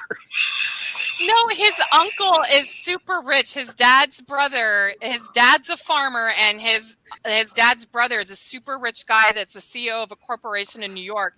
He thinks he's going to slide in and get the job. Instead, the guy sends him to the mailroom, but his aunt can't stand her husband, so she starts sleeping with him to help him get to the top. I saw that. Success. That was the name of the movie. The Secret of My Success. I've only seen that once, right after it came out on VHS. He's kind of twisted. Speaking of actors almost died, Jason Statham almost died on the set of The Expendables. I'm not surprised. I can believe that. Have you heard the track record on Stallone movies of people almost dying because he Oh, wants so much God. realism? He almost got killed by Dolph Lundgren. Dolph Lundgren during Yep. Rocky IV, yeah. Rocky IV, because he was like, no, hit me, I'll be fine. And, Dolph Lundgren's like a triple black belt in karate and like fucking kickboxing. So he actually hit him and he almost died. Well, he was like, okay, we're done. And he goes to bed, and he wakes up in the middle of the night, and his chest fucking hurts so bad he can't breathe. And they take him to the hospital, and the hospital thought he'd been in a car wreck and hit the steering wheel. Damn. Yeah. He hit him so hard that the sac around his heart swelled up and his lungs filled with fluid. Jesus. Yeah, Dolph Lundgren isn't somebody to fuck with. Like, I wish that guy would have become a bigger actor because he's also super crazy smart. And he just seems like a good dude. Yeah. Shit, I wish you he was know my that- I sensei. loved him in Johnny Mnemonic as the street preacher. Oh, God, he was so good in that. During Yeah. Universal Soldier, him and what's his name? Van Damme. Van Damme. Van Damme almost came to fucking real life fighting. Because he told Van Damme, you give me one full force kick. You give me one more of those, because Van Damme had a habit of doing full force kicks on people. Yeah. And he was like, you do that to me one more time and I'm doing it back. I remember Bad TV parrying that shit. Well, I think they had to tell Van Damme to knock his shit off on Raul Julia during Street Fighter because he was doing full force kicks during the M. Bison battles. Like, bro, Yep. really? The guy's dying of AIDS. Can you stop? okay, That's Janelle? Morbid, but it was true. Okay, she was going to tell me something. No, I'm going to show you something. Oh my goodness. It's The Handmaid's Tale from Disney. Brought to you by Disney. Okay, what is this? This That's is Snow White. Snow White. What? That's Disney's Snow the White. fu- Okay, so we got a bunch of homeless hipsters hanging Yeah. around with the Mexican chick that looks like a handmaid. Right. Mm-hmm. But look And that's how cheap Dinklage. this That's the looks. second person is Dinklage, right? I don't know. That is Dinklage. I don't even Is fucking it care. Hell, and you know what? Nobody's going to see this movie. It was made quite clear when Little Mermaid came out. Everybody was tired of this diversity and inclusion shit. If you're going to make live action, you do it like Kenneth Branagh did in Cinderella, which I've heard from everybody is the only good live action Disney movie that's come out because Kenneth Branagh didn't change shit. He just made the Cinderella movie with real people. Okay, I just have to say this, and I think With I brought it Brandy. up on this show before, but I just got to throw this out there. The Little Mermaid movie, the original Little Mermaid, it is very clear that she has clamshell a bikini top on, right? Yes. Mhm. This new one, if you look at her, she has scales on. She's fucking naked head to toe. Yep. Yeah, I knew it. No, it's gross. Like at first Yeah. I was like, why the fuck is a Little Mermaid wearing spandex in the Middle Ages? Yeah. And her Yeah, no, eyes, it's scales. her eyes got me. Her eyes look It's more like, fish-like. Is she playing Flounder or Ariel? Well, Yeah. here's the thing that got Bitch, me. what are you looking at? people were saying, "Oh, you're being racist for calling her ugly." I'm like, "No. There are plenty of black actresses out there that are fucking gorgeous. I can name them. Grace Jones, Halle Berry, Angela Bassett. Like Shit, those are Brandy 3 would I have can played a name off the better top of Ariel than my head. that bitch would, and she sings. Angela Bassett in her prime when she did Oh Strange Days, God. when she was lifting weights. Holy shit, she should have been Storm. I really don't know why they cast Turn it Halle Berry down. over her. But She Halle turned it Berry down. and She Boomerang turned it down. gorgeous. Angela Bassett turned it down. And starred in Green Lantern. Down too. I know, as she would have been a great Amanda Waller if that movie hadn't have been shit. I'm not gonna lie. That was actually a good casting choice. So Yep. was Mark Strong as Sinestro, because Mark Strong plays some of the best villains I've ever seen. Mm-hmm. But yeah, I mean, just Well, they forget that there's plenty of ugly white people too. Well, mean, no, I'm one. there are. Oh my god, dude.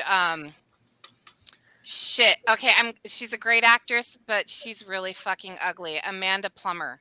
She was in a lot of Tarantino films. She was famous for doing the opening scene of Pulp Fiction with Tim Roth. Anybody fucking move, I'll blow the brains I'll out. fucking execute every one of you motherfuckers. She is a great actress. Every movie I've seen her in, she's done great, but she's not good looking. Who was the heavy set girl who every time somebody looked at her was like, "What's wrong with your face?" And she'd be like, "Nothing." And they'd be like, "I'm sorry." Oh wait, are you talking about Hatchet Face from Crybaby? Yeah. Yeah, I can't. She actually had plastic surgery after that movie because she was mocked so bad, and she ended up becoming a lawyer, and then she died of cancer. But yeah, she died super rich. So I was like, you know what? Hey, she took all that money she got from Babyface, got plastic surgery, ended up becoming a lawyer, and dying rich and happy. So you know what? I'm glad for her. The best about to revenge tackle is her and low. tear her clothes Okay, off. I can't. Let me look it up because I know who was. It was Johnny Depp, Amy Locane, Susan Powell, and that's oh my gosh, that's an actress I would love to go into. You mean Crybaby? Susan Powell. Yeah, the movie Crybaby. She played Hatchet Face, not Susan Powell. I can't remember the actress's name. There's been plenty of ugly women who have done, really well in Hollywood. I'm not saying Linda I'm not saying that Halle Bailey isn't going to do well in Hollywood. I didn't see the movie, but apparently she's got a set of pipes on her and can sing anybody's pants off. That's why she got the role. Or, well, they say that's why she got the role. She can just inhale really deeply and my pants will fall off. No, the thing is, Janelle, the problem I have with what Hollywood's doing to these actors and actresses is that they're basically house Negroes. And once you're done with the house Negro, you just cast them aside. And I've said this in my streams before. Like, has anybody heard anything from Chloe Zhao after the Eternals? No. Not a whisper, not a murmur. What? She's the one that played the female version of Makari, right?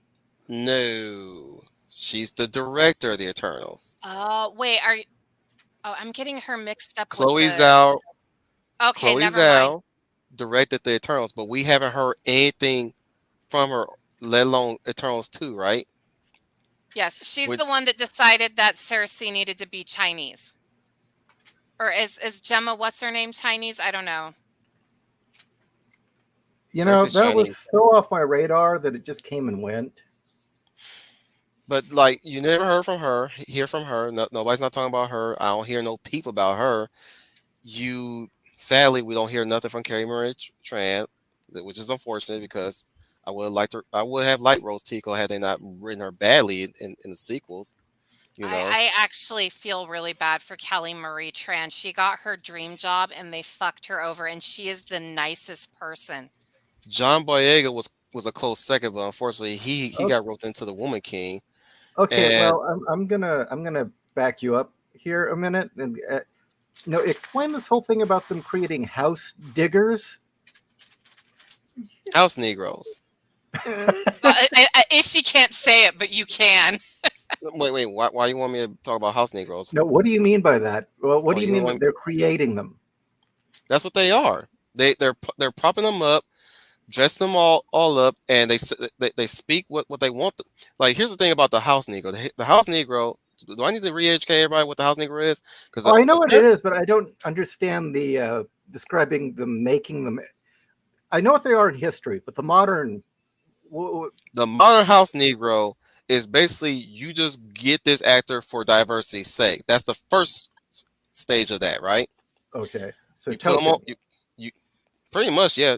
You plaster them on the paper and all that stuff, and then when it comes down to interviews, they don't speak as themselves. They speak for you, the slave master.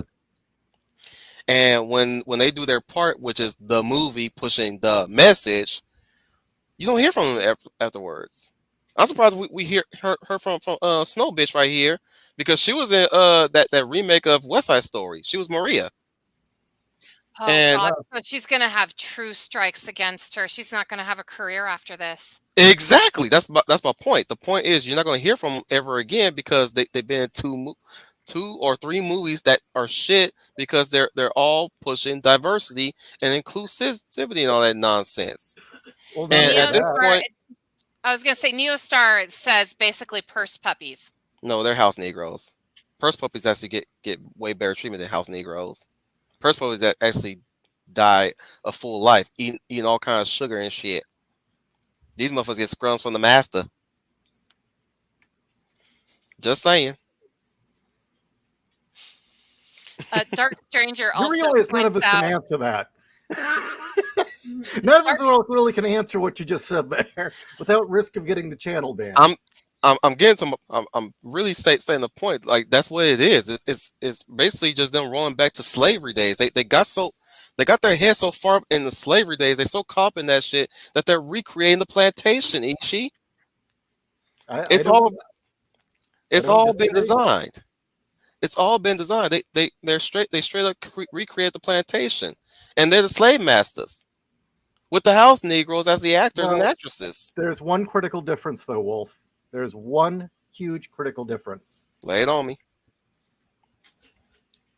In the slavery days of the Old South, the slaves were either bred as slaves or they were taken from their home country, shipped across the ocean, and sold. The ones you're talking about now are willingly volunteering. Yes. So they're not, they're willingly walking into this. They're willing to put the collar around their own neck and be on a leash. For that, they have my pity to some degree. But it's a shame, because our good and old actors are going to be passing soon, and that's going to be left with these clowns, these slaves. I If don't nothing think else, people are gonna be going to movies anymore, Wolf. I really don't. People are already stopping going to movies. Look at it this way. Sound of Freedom has Jim Caviezel in it, and I think he's in his 50s at this. And Mira Sorvino. And Mira Sorvino, oh my goodness, she is my husband's movie goddess. He is absolutely enamored with her. So we have to go see the movie now. if nothing else, buy it on physical copy. I believe she left Hollywood because she wouldn't fuck Weinstein. He blacklisted her after she won the Academy Award. No, Steve, my husband calls her his movie goddess. He is fucking enamored with her. And she disappeared, and we were kind of like, where'd she go? And then she showed up in Dark Skies, the series Dark Skies, and she was amazing in it, but then they killed off her character. So now that she's in Sound of Freedom, is awesome, because she's back in a friggin' blockbuster film that is absolutely beloved by the majority of people in America. And you can't tell me otherwise. I'm sorry. Everybody I've talked to who has seen that movie, it was fantastic. says it's fantastic. Yeah, okay. Yeah, I know you guys went and saw. I want to talk to you about it after the show because I have some questions. I don't think it would damage. Well, maybe. Okay, keep going. I can't go see it. I'll get on physical copy. I'll fight tooth and nail to get that copy. See, my whole thing is, should I see it as a parent, or am I going to have a freak out? That's what I need to. Should I wait to see it at home, or is it good for me to see in the theater? Because you guys know how I am as Mama Bear. There's nothing in there that is going to scar your brain as far as visuals. Everyone was talking about how much it damaged them. and I'm watching and I'm waiting to be shocked, and I'm thinking, okay, we're gonna get like True Detective level sick, and it never happens. It's like, Yeah, I will say, as far as the content in the film itself, it's PG-13 level. So, it's the subject matter really that's disturbing. I will say this, the section I had to turn away, and I couldn't watch was actually the opening credits, because the opening credits is a montage of actual real life footage of children being abducted. Oh, Hmm. fuck. That already put you on And peg mode, Janelle. so, and that I couldn't. and the So thing that kind of freaked me out a bit about it was how many of them it was identical to apparently what happened to my cousin, yeah. who, Oh, fuck me. No, which no, no, was no, guy no. rides up on a motorcycle, grabs the kid, and goes. Oh That's my Damn. God. exactly what That's happened to like my cousin. But like my worst nightmare. Fuck. Janelle, I'll still go see it. yeah, go see it. It's worth seeing. It needs to be seen, quite frankly. Honestly, And I want to give money to the movie because it needs to be seen. Like, You know, I really do want to support it. I kept waiting for it to destroy my soul, and I'm like, no, this is a good film. I mean, it really did a great job of tackling harsh realities without. Or being mature about it it. had some very necessary gut punches, but yeah. I will say that What between movie? The Sound of Freedom and Not in My Backyard has shown that there's been a massive shift in American pop culture, because that's the country song Not in My Backyard is about, hey, come to the deep south and try your rioting bullshit and crime in my backyard. I will fucking kill you. And that's the #1 song in America right now. Really, I need to check this out. This sounds great. Yes. So the culture is finally shifting. The so-called you guys, all of us right now, even people who aren't Gen Xers but are listening to the show, you are the new silent majority. We are what the greatest generation was in the 1970s, and it's repeating. It's kind of scary. If you look at the 60s and the 70s, the 2000s to the 2020s is literally a repeat. We are repeating history. So the violent 60s was the teens of the 2000s, really starting up in the 2014s, really taking off in the 2018s, and then seeing shit hit the fan in 2020 with COVID. And now people are fighting back. And remember, who was leading the charge in the violent 60s? The hippies and the communists. Who's leading the charge that's getting fought back against now? The hippies and the communists. This is California is apparently reading the writing on the wall because so many people have left. There was a bill they're losing that tax dollars. unanimously by Gavin Newsom, our dumb fuck governor. The Democrats and the Republicans in the state Senate said that we need to give bigger punishments to rapists and child molesters. And guess who shot it down? The state assembly. Do you know who's in the assembly? Fuckers like that guy in San Francisco who legalized being able to have sex with somebody and not disclosing you have Yeah. HIV, and also pushing for or getting that, you can be 14 years old and have sex with an adult. Well, remember, the hippies had a lot of pedos amongst their numbers that were very proud and open about it. Oh, yeah. Well, here's the thing. Gavin Newsom came out and said, I'm paraphrasing. He didn't actually say this, but in the gist, what the fuck is wrong with you? Seriously, you're going to vote this down? So the bill is going back again because the backlash has been so bad in California that the assembly now has just realized they can no longer get away with it. And they know that their number is up because guess what? We all start voting next year. In fact, Steve and I got our pamphlets to start, checking out who to vote for. In fact, I think the voting starts for us late this year. So yeah, they all have now realized their number is up, and people in California are starting to fight back, and I'm really happy about it because I thought there was only a minority of us. But no, people are angry, and I mean angry. So yeah, I think we're seeing a swing. Like I said, when Sound of Freedom is your #1 movie in the United States and Not in My Backyard is the #1 You done song, fucked it up. yes, you did. You fucked up big. And I actually do feel sorry for people who actually did fight for their rights because it's about to swing back the other way, and that fucking sucks. Like, we should have just been cool with everything that happened in the 90s. We accepted everything. Well, I'm All going to be did a it. dick. I'm going to be a dick. As much as I feel bad for the gay community, they should have policed their own. No, I do Yep. agree with that. And I've seen some of them come out and say, we should have policed our own. We fucked up. Because they did a great job of it in the 90s. And I remember seeing it where the gay community in the 90s in San Francisco multiple times had to chase the pedos out because Well, they kept hey, trying to infiltrate.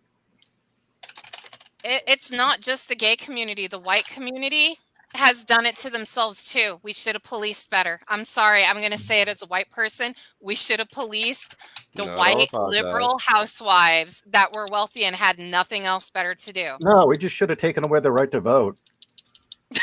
Yes, I agree. I'm okay with losing my right to vote if those other bitches lose their right to vote. Prerequisites I'm okay with it. should be: did you serve your country in any way? Yeah, I'm all for service equals citizenship, quite frankly. Hey, shit, if they did that now, I would gladly sign up, even though I'm 44 and massively overweight. I would still sign up so I could have Well, my you right wouldn't be to vote. overweight for very long. You be like Fiona. No. Kidding. Hey, where the No, hell no, is no, no, she? no. I haven't seen her around in a while. She I probably think busy she's been riding. busy. I know She's that what? it's summertime. Think about it. And she's in retail. Oh shit! Yeah, never She's mind. probably in Busy as retail hell. hell right now. Poor Yeah, Fiona. good point. So anyway, Oh, wow. Trenton said that my brother talking about his child abuse cases is why I tore up my cop application. Jesus, I can't imagine. Oh shit. Jeez. That would fuck me up. No wonder so many police officers become alcoholic. Everybody talks about how all police officers are like evil fucking abusers and bullies. I've known quite a few, and they've been everyday normal people that just wanted to, do their part in society, and you watch them become alcoholics. It's fucking horrifying. All the shit they've seen. Well, yeah, don't I blame mean, 'em. Rolf talked about he wasn't a police officer, but he had to do research about sex slave trafficking, and he's been very candid about what he went through. Like those stories that he told us about reading that stuff, like Yeah. that was dark. I actually had to talk to Steve about it after one of the shows we did because I was so disturbed because Mhm. RALT'S was very upfront about it. With Yes, I was. It Sound was of a Freedom. very, very, very bad. Yeah. Look, when you said that it caused you to drink again, like that really drove it home. I was like, Jesus, this is a guy with an iron will and he's been driven to drink again. Like, no, I would never want to do that research. Oh, like there's a character or a person actually. He's an actual person in Sound of Freedom, and in the movie, the character tells how he got into trying to help kids who were being trafficked get out and regain their freedom, and that is a harrowing story that he tells. Today I saw an interview with the actual guy and what the reality was of the story that got him turned around. And again, it's a punch in the gut, tearjerker story in the movie. The reality story was worse, and it's just fucking hell. I do not see how people can be this cruel. I No, can. Same here. Yeah. Well, you've seen. I didn't think I didn't think that until I saw and heard the stories in San Diego Unified and Los Angeles Unified, and that was just teachers. So then enlighten us, It was Walt. everywhere. Do what? Well, you said you can imagine it, and I was saying enlighten us. People's cruelty. I mean, look at history. Look at what shit has gone down over the course of history. Look at what goes down daily in Africa. look what goes down in the inner cities. Look at what goes Yeah. down. I mean, look what people do to each other. You can bring up headlines any day of the week, and you will find people doing unimaginable cruelty to each other. And if you really want an example of how it gets, you have people talking. You have people who have had unimaginably terrible things happen to them, and you have other people laughing and saying that's what they deserve, and maybe they deserve worse because they believe that person has the wrong politics. Yeah. I mean, it's full on sociopathy. Look, True. I wanted to put us in concentration camps because we were against the COVID protocols. This was a guy who went to a fucking concentration camp, wanted to send other people to a concentration camp. All because they wouldn't take an experimental vaccine. Can I point out something just positive for a minute? Ishi, I just realized you have a 5.0 for your book.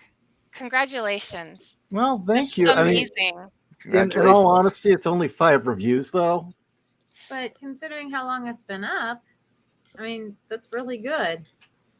I mean, if I maintain a 5.0 with 25 reviews, I mean, that's something.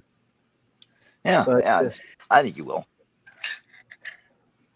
All right. I do need to write my review. I'm sorry. I've been busy. I've been doing mom stuff. So I haven't had a chance. So I've read it, guys. I've read it several times over, editing it. It is really one of the best books I've ever read. I Really? actually got more history about pop culture from your book than I've gotten from any other pop culture like biography book I've ever read. I learned, I'm not joking, I'm not blowing smoke up your ass. I learned a lot, and Steve actually read those chapters with me.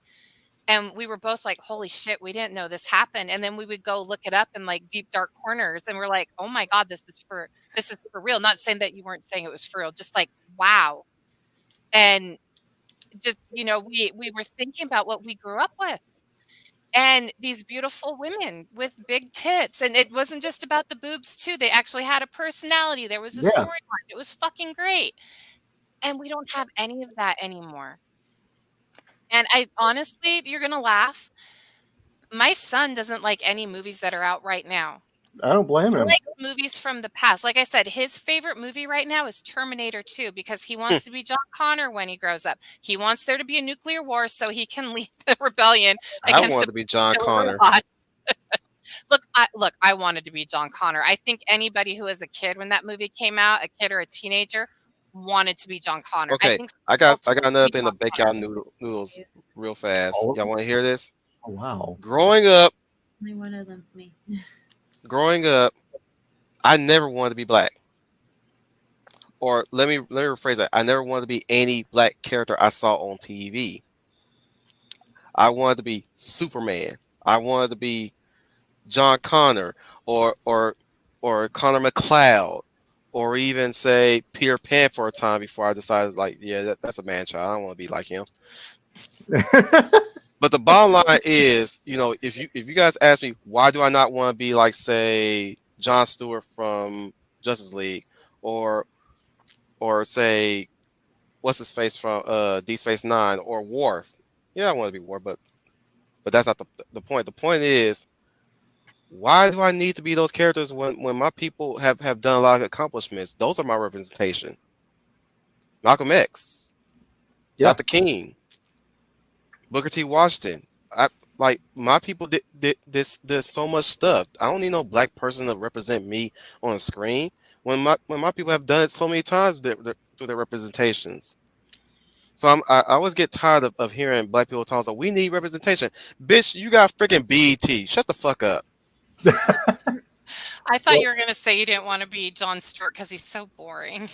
Don't get me wrong, he's a good character. No. Oh my God, I like Jon Stewart. Jon Stewart was cool, but I want to be Superman. Was great. I just gotta say, Comic-Con 5 years ago. Oh Jesus, a Hemo? No, not a Hemo. There was a Marine who cosplayed as Jon Stewart in a skin tight outfit, and let's just say If you told me it was painted on him, I would have believed it. Oh I my fucking remember God, that was guy, amazing. Cat.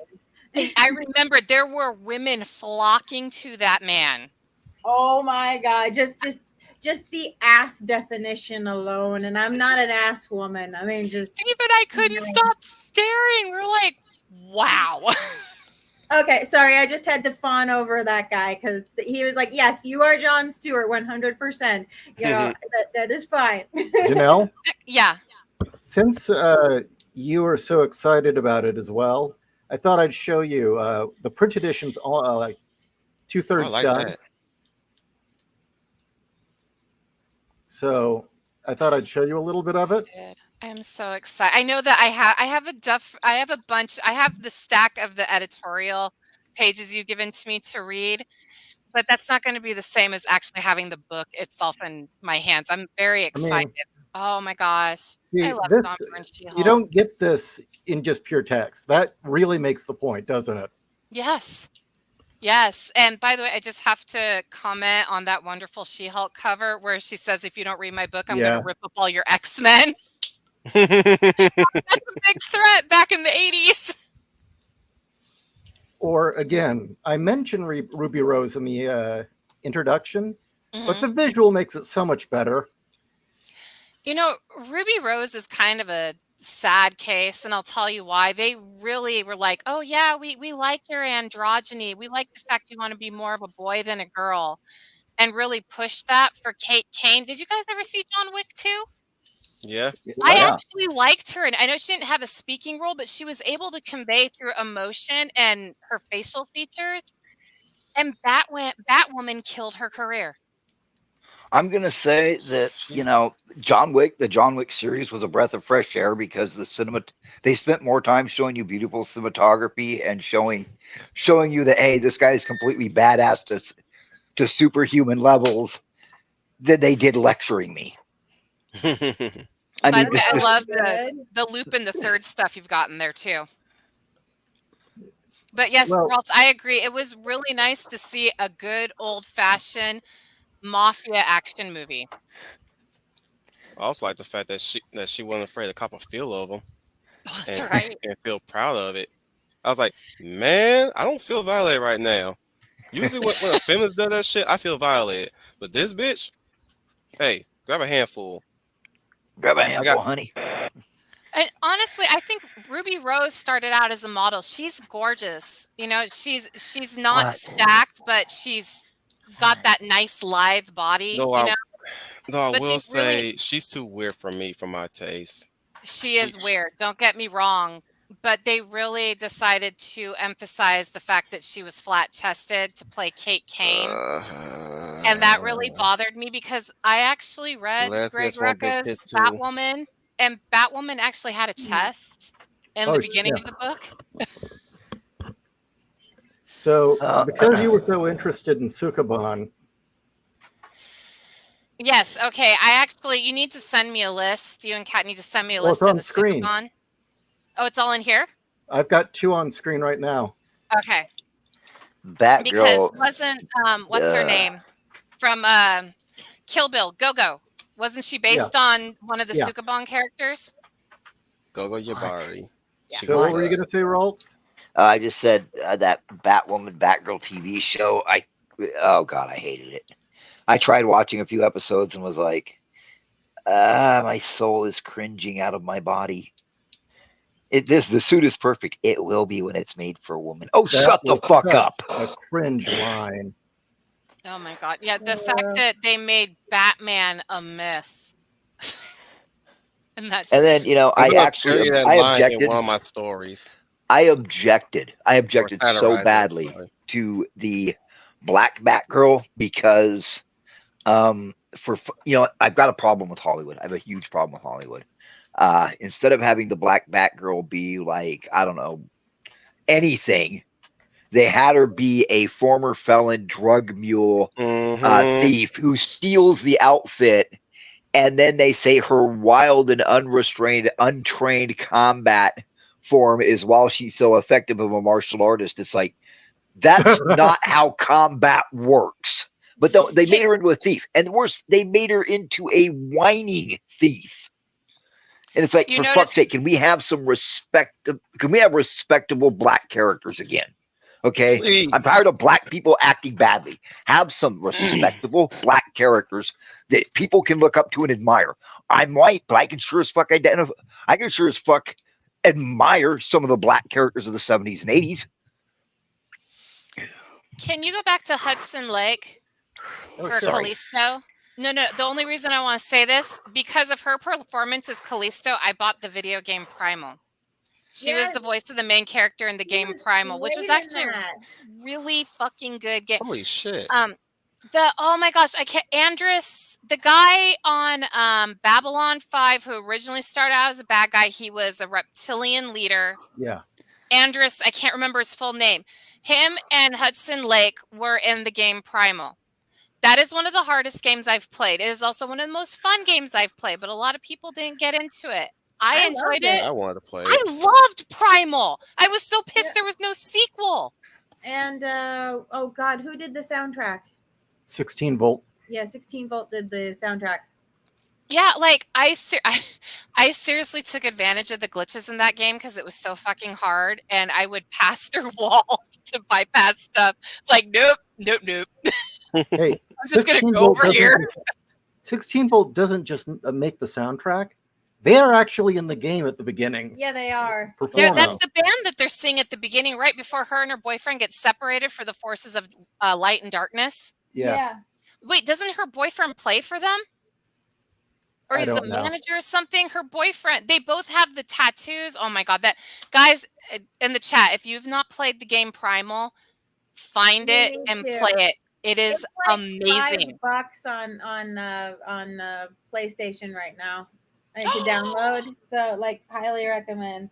Oh my, okay. Yeah, I bought it for my PS2 because I still have my PS2 and I don't know what, I think I traded the game to get something else because you know how games, when you're poor and games are expensive, you trade in your games. And I really regret giving up that game. Yeah, But I still have my copy for the PS2, but I saw that it's up for like $5 right now that you can download through the PlayStation Marketplace. Okay, that's the only reason I buy a PlayStation 5 is to get Kinetica and Primal. Not any of the other games out there that I know are absolutely fucking fabulous, but Kinetica and Primal. And SSX Tricky. Hell yeah. SSS Tricky. We Had that for still the have GameCube. our original SSX Tricky. I'm actually, as we speak, I'm looking at my beautiful PS2 right now. I love I love PS2 because when I don't think I've ever told this story, but we can do it on another night. Long story short, I was very, very sick in the early 2000s after Steve and I started dating. And my parents were worried about me and I was bedridden. And my dad bought me a PS2 to keep me company. And my dad had always bought my game systems. And usually there was an ulterior motive. You know, he wanted to play too. But this was the first game console that he bought for me that was just for me. And Steve and I liked playing my roommate's game, SSX Tricky. And so Steve went and bought me SSX Tricky. And we would sit there while I was bedridden and play PS2. And that's how we found also Primal and Kinetica. So yes, I have a special love for PS2s because they kept me company while I was stuck in bed. And I can tell the big story later. I'll tell it on Monday night. But anyway. Yeah. I was buried into Ace Combat. I couldn't do Ace Combat. I wasn't good at flying. But I hear you guys talking about Really? Ace Combat. And I'm like, oh God, I was awful at that game. You get sick. Yeah, I don't. Yeah, I get sick, and I also Okay, I buy that. hit the But ground. Janelle can't I fly can't do flight in. simulators. I've never been able to do flight simulators, even as a kid when I would play. The Chuck Yeager flight simulator Oh, for God. like DOS. My parents bought me that in Top Gun, and I was like, nope. I will say, guys, the one game I could fly in, this should make Wolf and Ishi proud. I could fly in the Robotech game without a problem. Battlecry? Yep. Hell yeah. Yeah, I could do that, no problem. Switch That to game jet is forms. fun. Ishi, did you play Battlecry? Yes, I did. Battlecry is Absolutely. where I got my username from. Really? I forgot you Cool. could. Jonathan Wolf was part of that game. That game had such a Wolftan. stand. Yeah, that His game call had sign was Wolf. He was part of Wolf Squad, and his call sign was Wolftan. 10. That is probably one of the most sad but most Robotech endings to a game I've Yes, I was so Oh my sad god! when I he. was just like, "Are you Oh, kidding me? No! Don't do this I to was. me!" Sometimes I'll fail on purpose because I like hearing Lisa say Wolftan.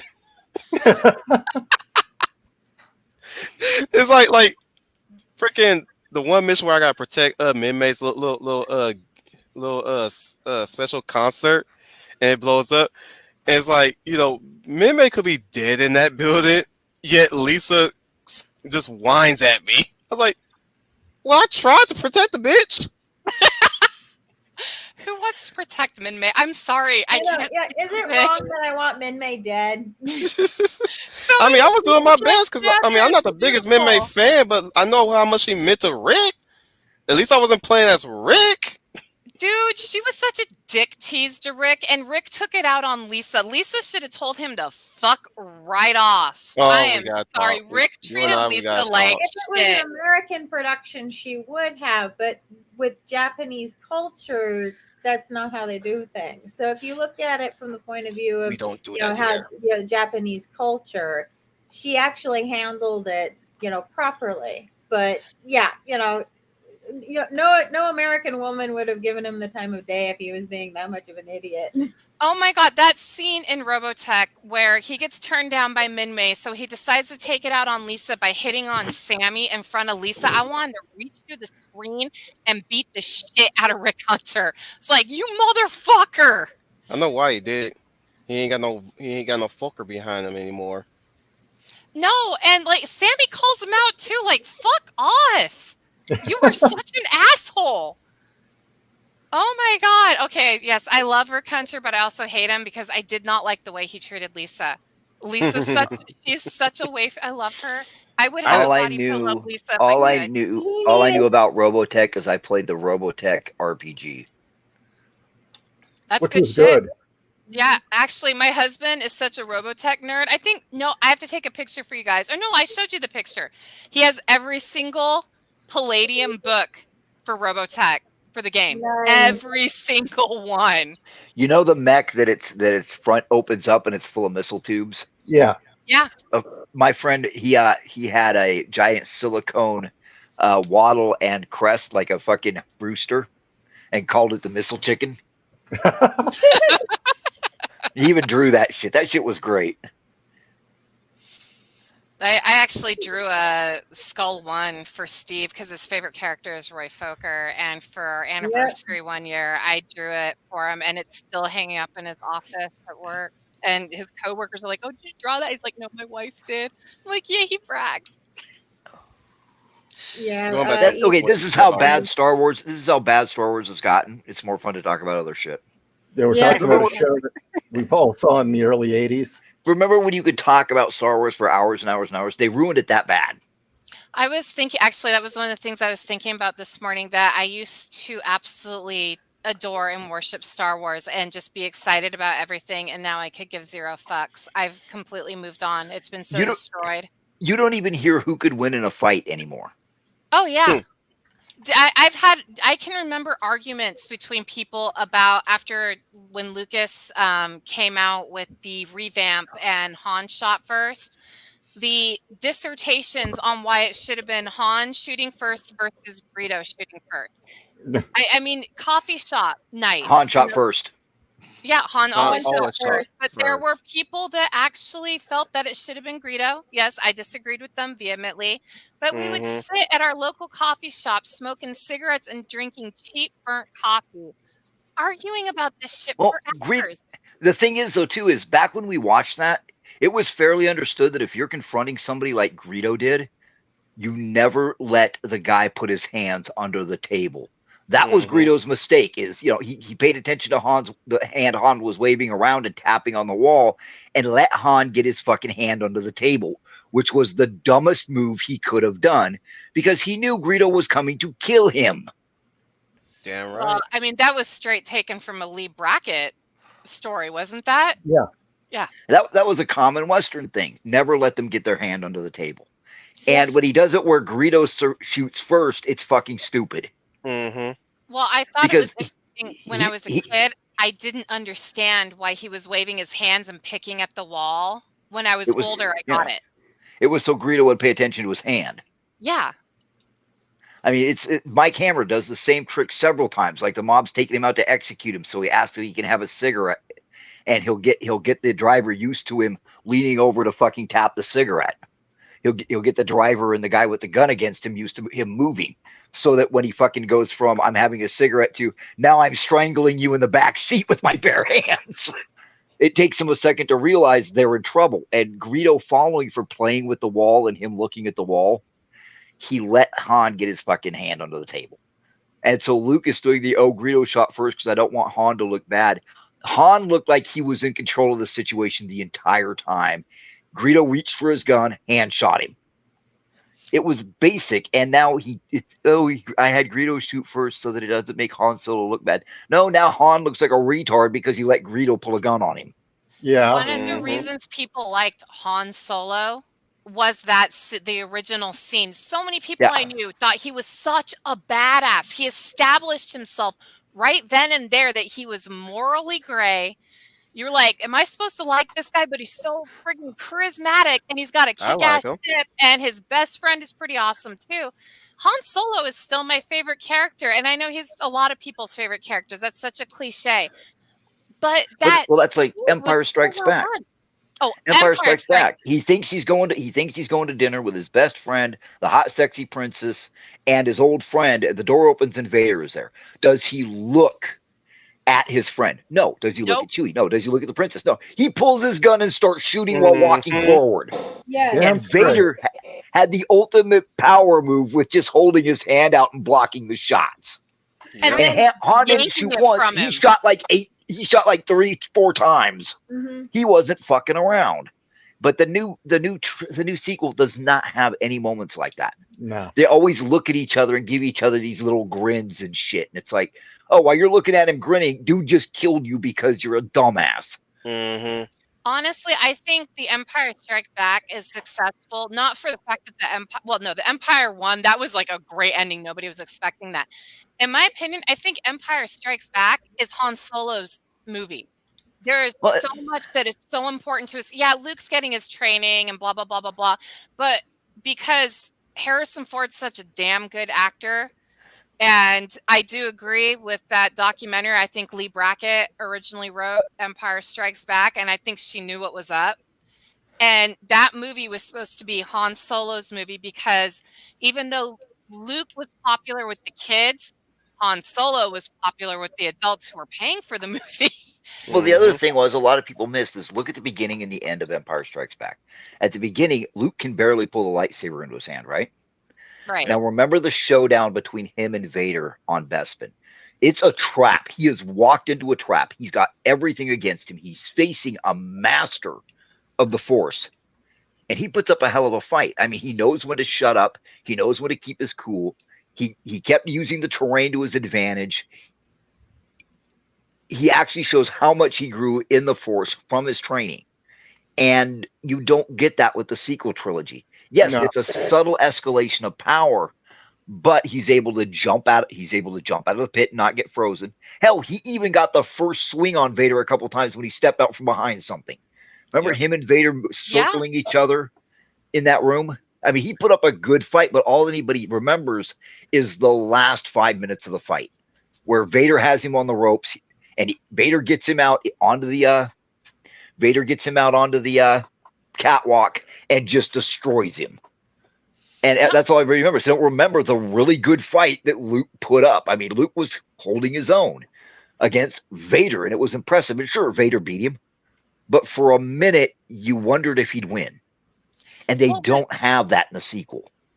The scene where Vader's like, too easy and shoves him into the carbonite, and Luke is able to jump out, and he's like, impressive. Vader was not expecting him to escape. No. I think a lot of things, too, that people forget is that Empire Strikes Back doesn't take place in over 48 hours. They're on the run for months. Yeah. And you can, but people don't, I didn't pick up on that when I first saw it. It didn't take me till I was older I was like, oh shit, they've been on the run for months. That's why they're run ragged. The Millennium Falcon's falling apart. You know, Mm-hmm. Luke is looking like he's just had the shit beat out of him. I mean, it's I- too bad that. Oh, go ahead. Sorry. The things I think we missed as kids is how many times you see them going to sleep on the Falcon, or Yeah. every time they change their clothes. Mhm. Yeah. And the other thing was when Han Solo goes, I have to go talk to Jabba. That last bounty hunter we ran into a couple months back, he's getting serious. Yeah. Yeah, nobody remembers that. Han Solo was so loyal to the rebellion and also in love with Princess Leia, and he really did love Luke like a brother. He was willing to turn himself in to protect them. And nobody we'll talks see you about in that. hell. Yep. Yeah. And I'll see you in hell. I mean, it's a good, and the sequel trilogy doesn't have any of these moments. Or It really Is there doesn't. any memorable line? Hell No. No. I can't think of anything memorable from that movie except for fucking the little shriveled alien saying, Han Solo. What is it? It's something like leave the past behind, kill it if you must, which is Yeah. commie Oh, fucking if you have bullshit. to, yeah. Leave That is past the end of behind. Kill if history you have to bullshit. because we're gonna use it to exploit you. But other than that, the only other one was I am all the Sith, I am all the Jedi, wank, wank, wank. Fuck that. Like, even if you want to talk about, I know that Return of the Jedi is considered the weakest of the original It's trilogy, 2/3 a but good film. it's Yeah. still a good film. That I remember being 5 years or 4 years old. That was the first movie my parents took me to. I remember it vividly. Like, that's how much it stuck out with me. That movie, definitely the Ewoks were tailored for the children who were born to the people who had seen the original movie. Because all my friends that I talked to, they're the same age as me. It's like, I remember going to see that film, and my parents were so excited to introduce me to Star Wars because it hadn't come out on VHS yet. So we couldn't see any reruns. So we were going in cold. There And was I another didn't know what was huge going mistake. on, but it was good. There was another huge mistake they made with the sequel trilogy, and it's not as obvious to people. Like I said, she knows about the movie industry. I went to SOU, where SOU pretty much it's a pipeline from SOU to Hollywood, and I got to see a few films being made. But the original trilogy had 4 or 5 years in between each movie. Yep. The prequel trilogy had 3 or 4 years between each movie. The sequel trilogy made the mistake of thinking they could pull the MCU and release a movie every year. Yep. And so you can tell there was no polishing, there was no them looking at the scene and then looking at it in the editing room and going, oh, this really doesn't work, we have to reshoot it. And because if anything should have been reshot, it was Daisy Ridley is apparently a spastic marionette because she can't keep the choreography together. Nope. Oh, you mean that that scene in scene. Last Jedi where Yeah. Excuse me, I'm going to go over here and have a cigarette while you get done stabbing yourself with your own lightsaber. Or Jesus when the Christ. Praetorian stabs her in the chest, but Yeah. they had to digitally edit out the sword. Oh yeah, she got stabbed repeatedly, cut her own leg off, cut herself in half. It's like, oh, Jesus for fuck's Christ. Look at sake. Shadiversity's fight, Atasia, that damn fight. That shit was I- hilarious. I didn't watch it, but I mean, I just remember watching that scene. But you see, they pushed the movie so fast that there was no time to actually be correct. You could tell they ignored the script, and you could tell they did, what each director, J.J. Abrams and Rian Johnson both wanted to do as they were shooting. He's using his genius. You couldn't get your way out of a paper bag if the end was open, and they pushed the movie so fast, and they had executive meddling and everything else to the point where it was not a streamlined product. It was not a well put together product. The pacing was bad. Okay, if you lift away the casino scene, remember the casino mission in The Last Jedi? God, don't get me started on cancer. If you lift the casino scene out, what in the movie changes? Nothing. Nothing changes. There's not a Well, thing that changes. Really had them What the going. fuck was the point of the Canto Bite movie anyway, except to do some sort of virtue signal? So you're going to tell me you're going to take Finn, one of your well-known warriors, and some dumbass engineer, let them sneak off the ship, go to a planet far, far away, do spy work, and then come back? Are you fucking dumb? And and here's the thing. It popped into my head because sometimes I can be a little racist when I'm watching stuff. And I'm watching Finn go into that casino, and the first thought that went through my head was the line from Eddie Murphy's Raw, Negro, aisle 5, because he's the only black guy there. He's the only black guy we've ever seen in the movies. And I could just see the security, Negro, aisle 5, And I was like, oh God, my brain, stop that. It's like, thanks, Eddie, thanks a lot. But you're Because not wrong. No, he's not. Chinese girl, aisle 7, fuck. We got It's yellow like- in aisle 7, yellow in aisle 7. And then the fucking part where the guy's so stupid that he puts money into the fucking testicle bot. Testicle bot. Oh, I love it. Oh God. That's And I BB-8 still for remember all the people, oh, BB-8 couldn't move on sand. You have no idea how physics works, you retard. Oh, I'm going to God. give BB-8 a pass because that was definitely made for the kids. And my son, when that movie came out, really liked his BB-8 toy. Oh. And BB-8 because wasn't intended for the film. It was the filmmakers saw BB-8 at a convention because one of the 501st made it, and they're like, "What the fuck is that?" It's like, "This is my droid." It's like, "We want that." Like, well, They I pulled mean, a Godzilla versus Chris Megalon. really, when we actually, this is before Disney went super bad. It was when you could afford season passes.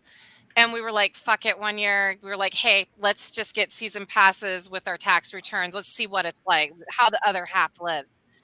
And my son really liked the BB-8 plushie at the Star Wars store. Like the first time we went with our season passes, and he had it. Chris was 4 years old. And so, yeah, like I understood the joy that BB-8 brought people, but BB-8 got overplayed, and they didn't give to him what they gave to C-3PO and R2-D2. They focused on his cute little frame and didn't focus on, they forgot that droids have personality too. I mean, C-3PO is a fussy, whiny butler with a stick up his ass. There was And no R2-D2 3PO. is the teenager that talks shit. There was no 3PO to BB-8. Yeah, no. There needed to be a 3PO to BB-8, and J.J. Abrams did try that in the third movie when he was trying to correct the mistakes him and Rian Johnson had made with that droid, the tinier droid, but they decided that the droid had been physically abused. And so it was a traumatized droid. Nobody wants to see a traumatized droid. They want to see two droids on a buddy adventure talking shit to each other while saving the dumbass humans that keep getting themselves into sticky situations. Go ahead. One thing I was just going to say, how many times did R2-D2 get them out of trouble in the original? Who was always the one that came to the rescue? The trash compactor, the doors at Cloud City, the bunker, and Return of the Jedi. R2-D2 was their Swiss Army knife who put his ass on the line to save them. BB-8 didn't have that. And he didn't have a personality like C-3PO. I was a teenager when I went to see Empire Strikes Back. And the girl I went with, and the girls that my friends took, when C-3PO got blasted into chunks, they were like, no, right? So it was an emotional payoff. So when they did the whole thing of, they're going to get C-3PO able to read Sith, they said, well, we're going to reset him, but it'll eliminate his personality. I remember I was so bored. I was like, no, it won't. And then, they just restored. They just used a previous restore point. It's like there was no tension. He was not evil. He didn't turn evil. He just turned the ability to read Sith. He didn't turn evil. He didn't go ape shit. He didn't bash in Finn or Poe's skull with a robot fist. His eyes turned red. He read some Sith. They rebooted him. No fucking tension. No emotional. Stakes. it's like I swear to God, it's like millennials and Hollywood nowadays cannot handle anything with actual emotions. I mean, and I think it's mad because when they do get stuff that gives them emotions, they love it. But Hollywood thinks that they have to be so safe that you have to have quips in the middle of combat. Every dramatic scene has to be broken up with a Whedonism, and I you love that. can't have any tension or anything that lasts very long by these fucking theaters. There was no, Sepio wasn't down for 3/4 of the movie. He wasn't. There was no risk. I mean, they're like, oh, they're gonna have to reset me. It's like you'll be right back. And sure as fuck. I mean, it was the same scene. They didn't even do a cutaway. It was one continuous scene. Okay, we're gonna reset you. Oh, goodbye, my friends. I love you. Click. Now I read Sith. Click. Oh, I'm back. I'm so glad you're here. What the fuck? Why even bother? Why didn't they just make him able to read Sith? You could take that out and nothing changes. They tricked everybody in the trailers too, because I actually thought with the trailers when C-3PO's eyes go red and they says goodbye, my friends, I love you. I was like, oh shit, they're gonna take a risk. They are gonna kill off 3PO. And then they gave him his reset personality. I was like, well, fuck this. It was also RALT'S got a good point. The same thing with the Millennium Falcon. Can you imagine 10 minutes of red-eyed C-3PO chasing everybody with a blaster pistol? Oh my god, I would have loved that. yelling about the Sith will never die.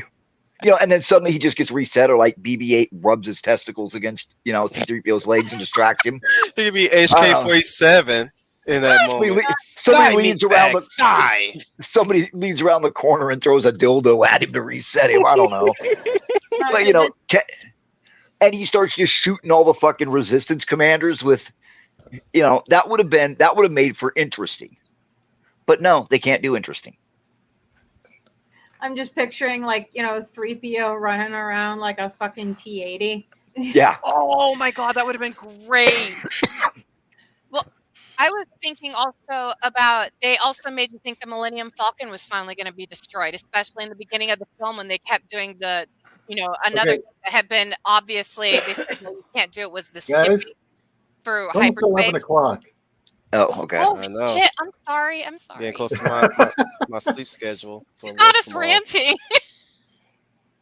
And plus, if somebody would have popped up with, hey, you guys need to remember C-3PO was programmed and owned by Vader. Yeah. That would have put some tension. Yeah. I feel. Shit, if that actually paid off, like he had some programming deeply embedded in him somewhere. Bring me Luke Skywalker. Padme. He starts yelling for Padme and shooting at everybody. Okay, it would have been great if we did get to see Rey get shot by 3PO. Yeah. Oh, do you know how many people probably would have been cheering in the film? All of them. Yes. I wouldn't have been able to stop laughing. You know, one thing I also noticed about the lays in movies today, a lot of these woke movies, I think some of these directors played the Tomb Raider games, the new Tomb Raider games, far too much, because for some reason they always want the women to fall and hit anything and get back up. Like the Black Widow movie where she freaking slams her face into a table. All right, everyone. Good night. Buy Boobs. Good night. Link in the description. Again, Negro and IO10. and don't step on any dicks. well. Don't slip on dicks.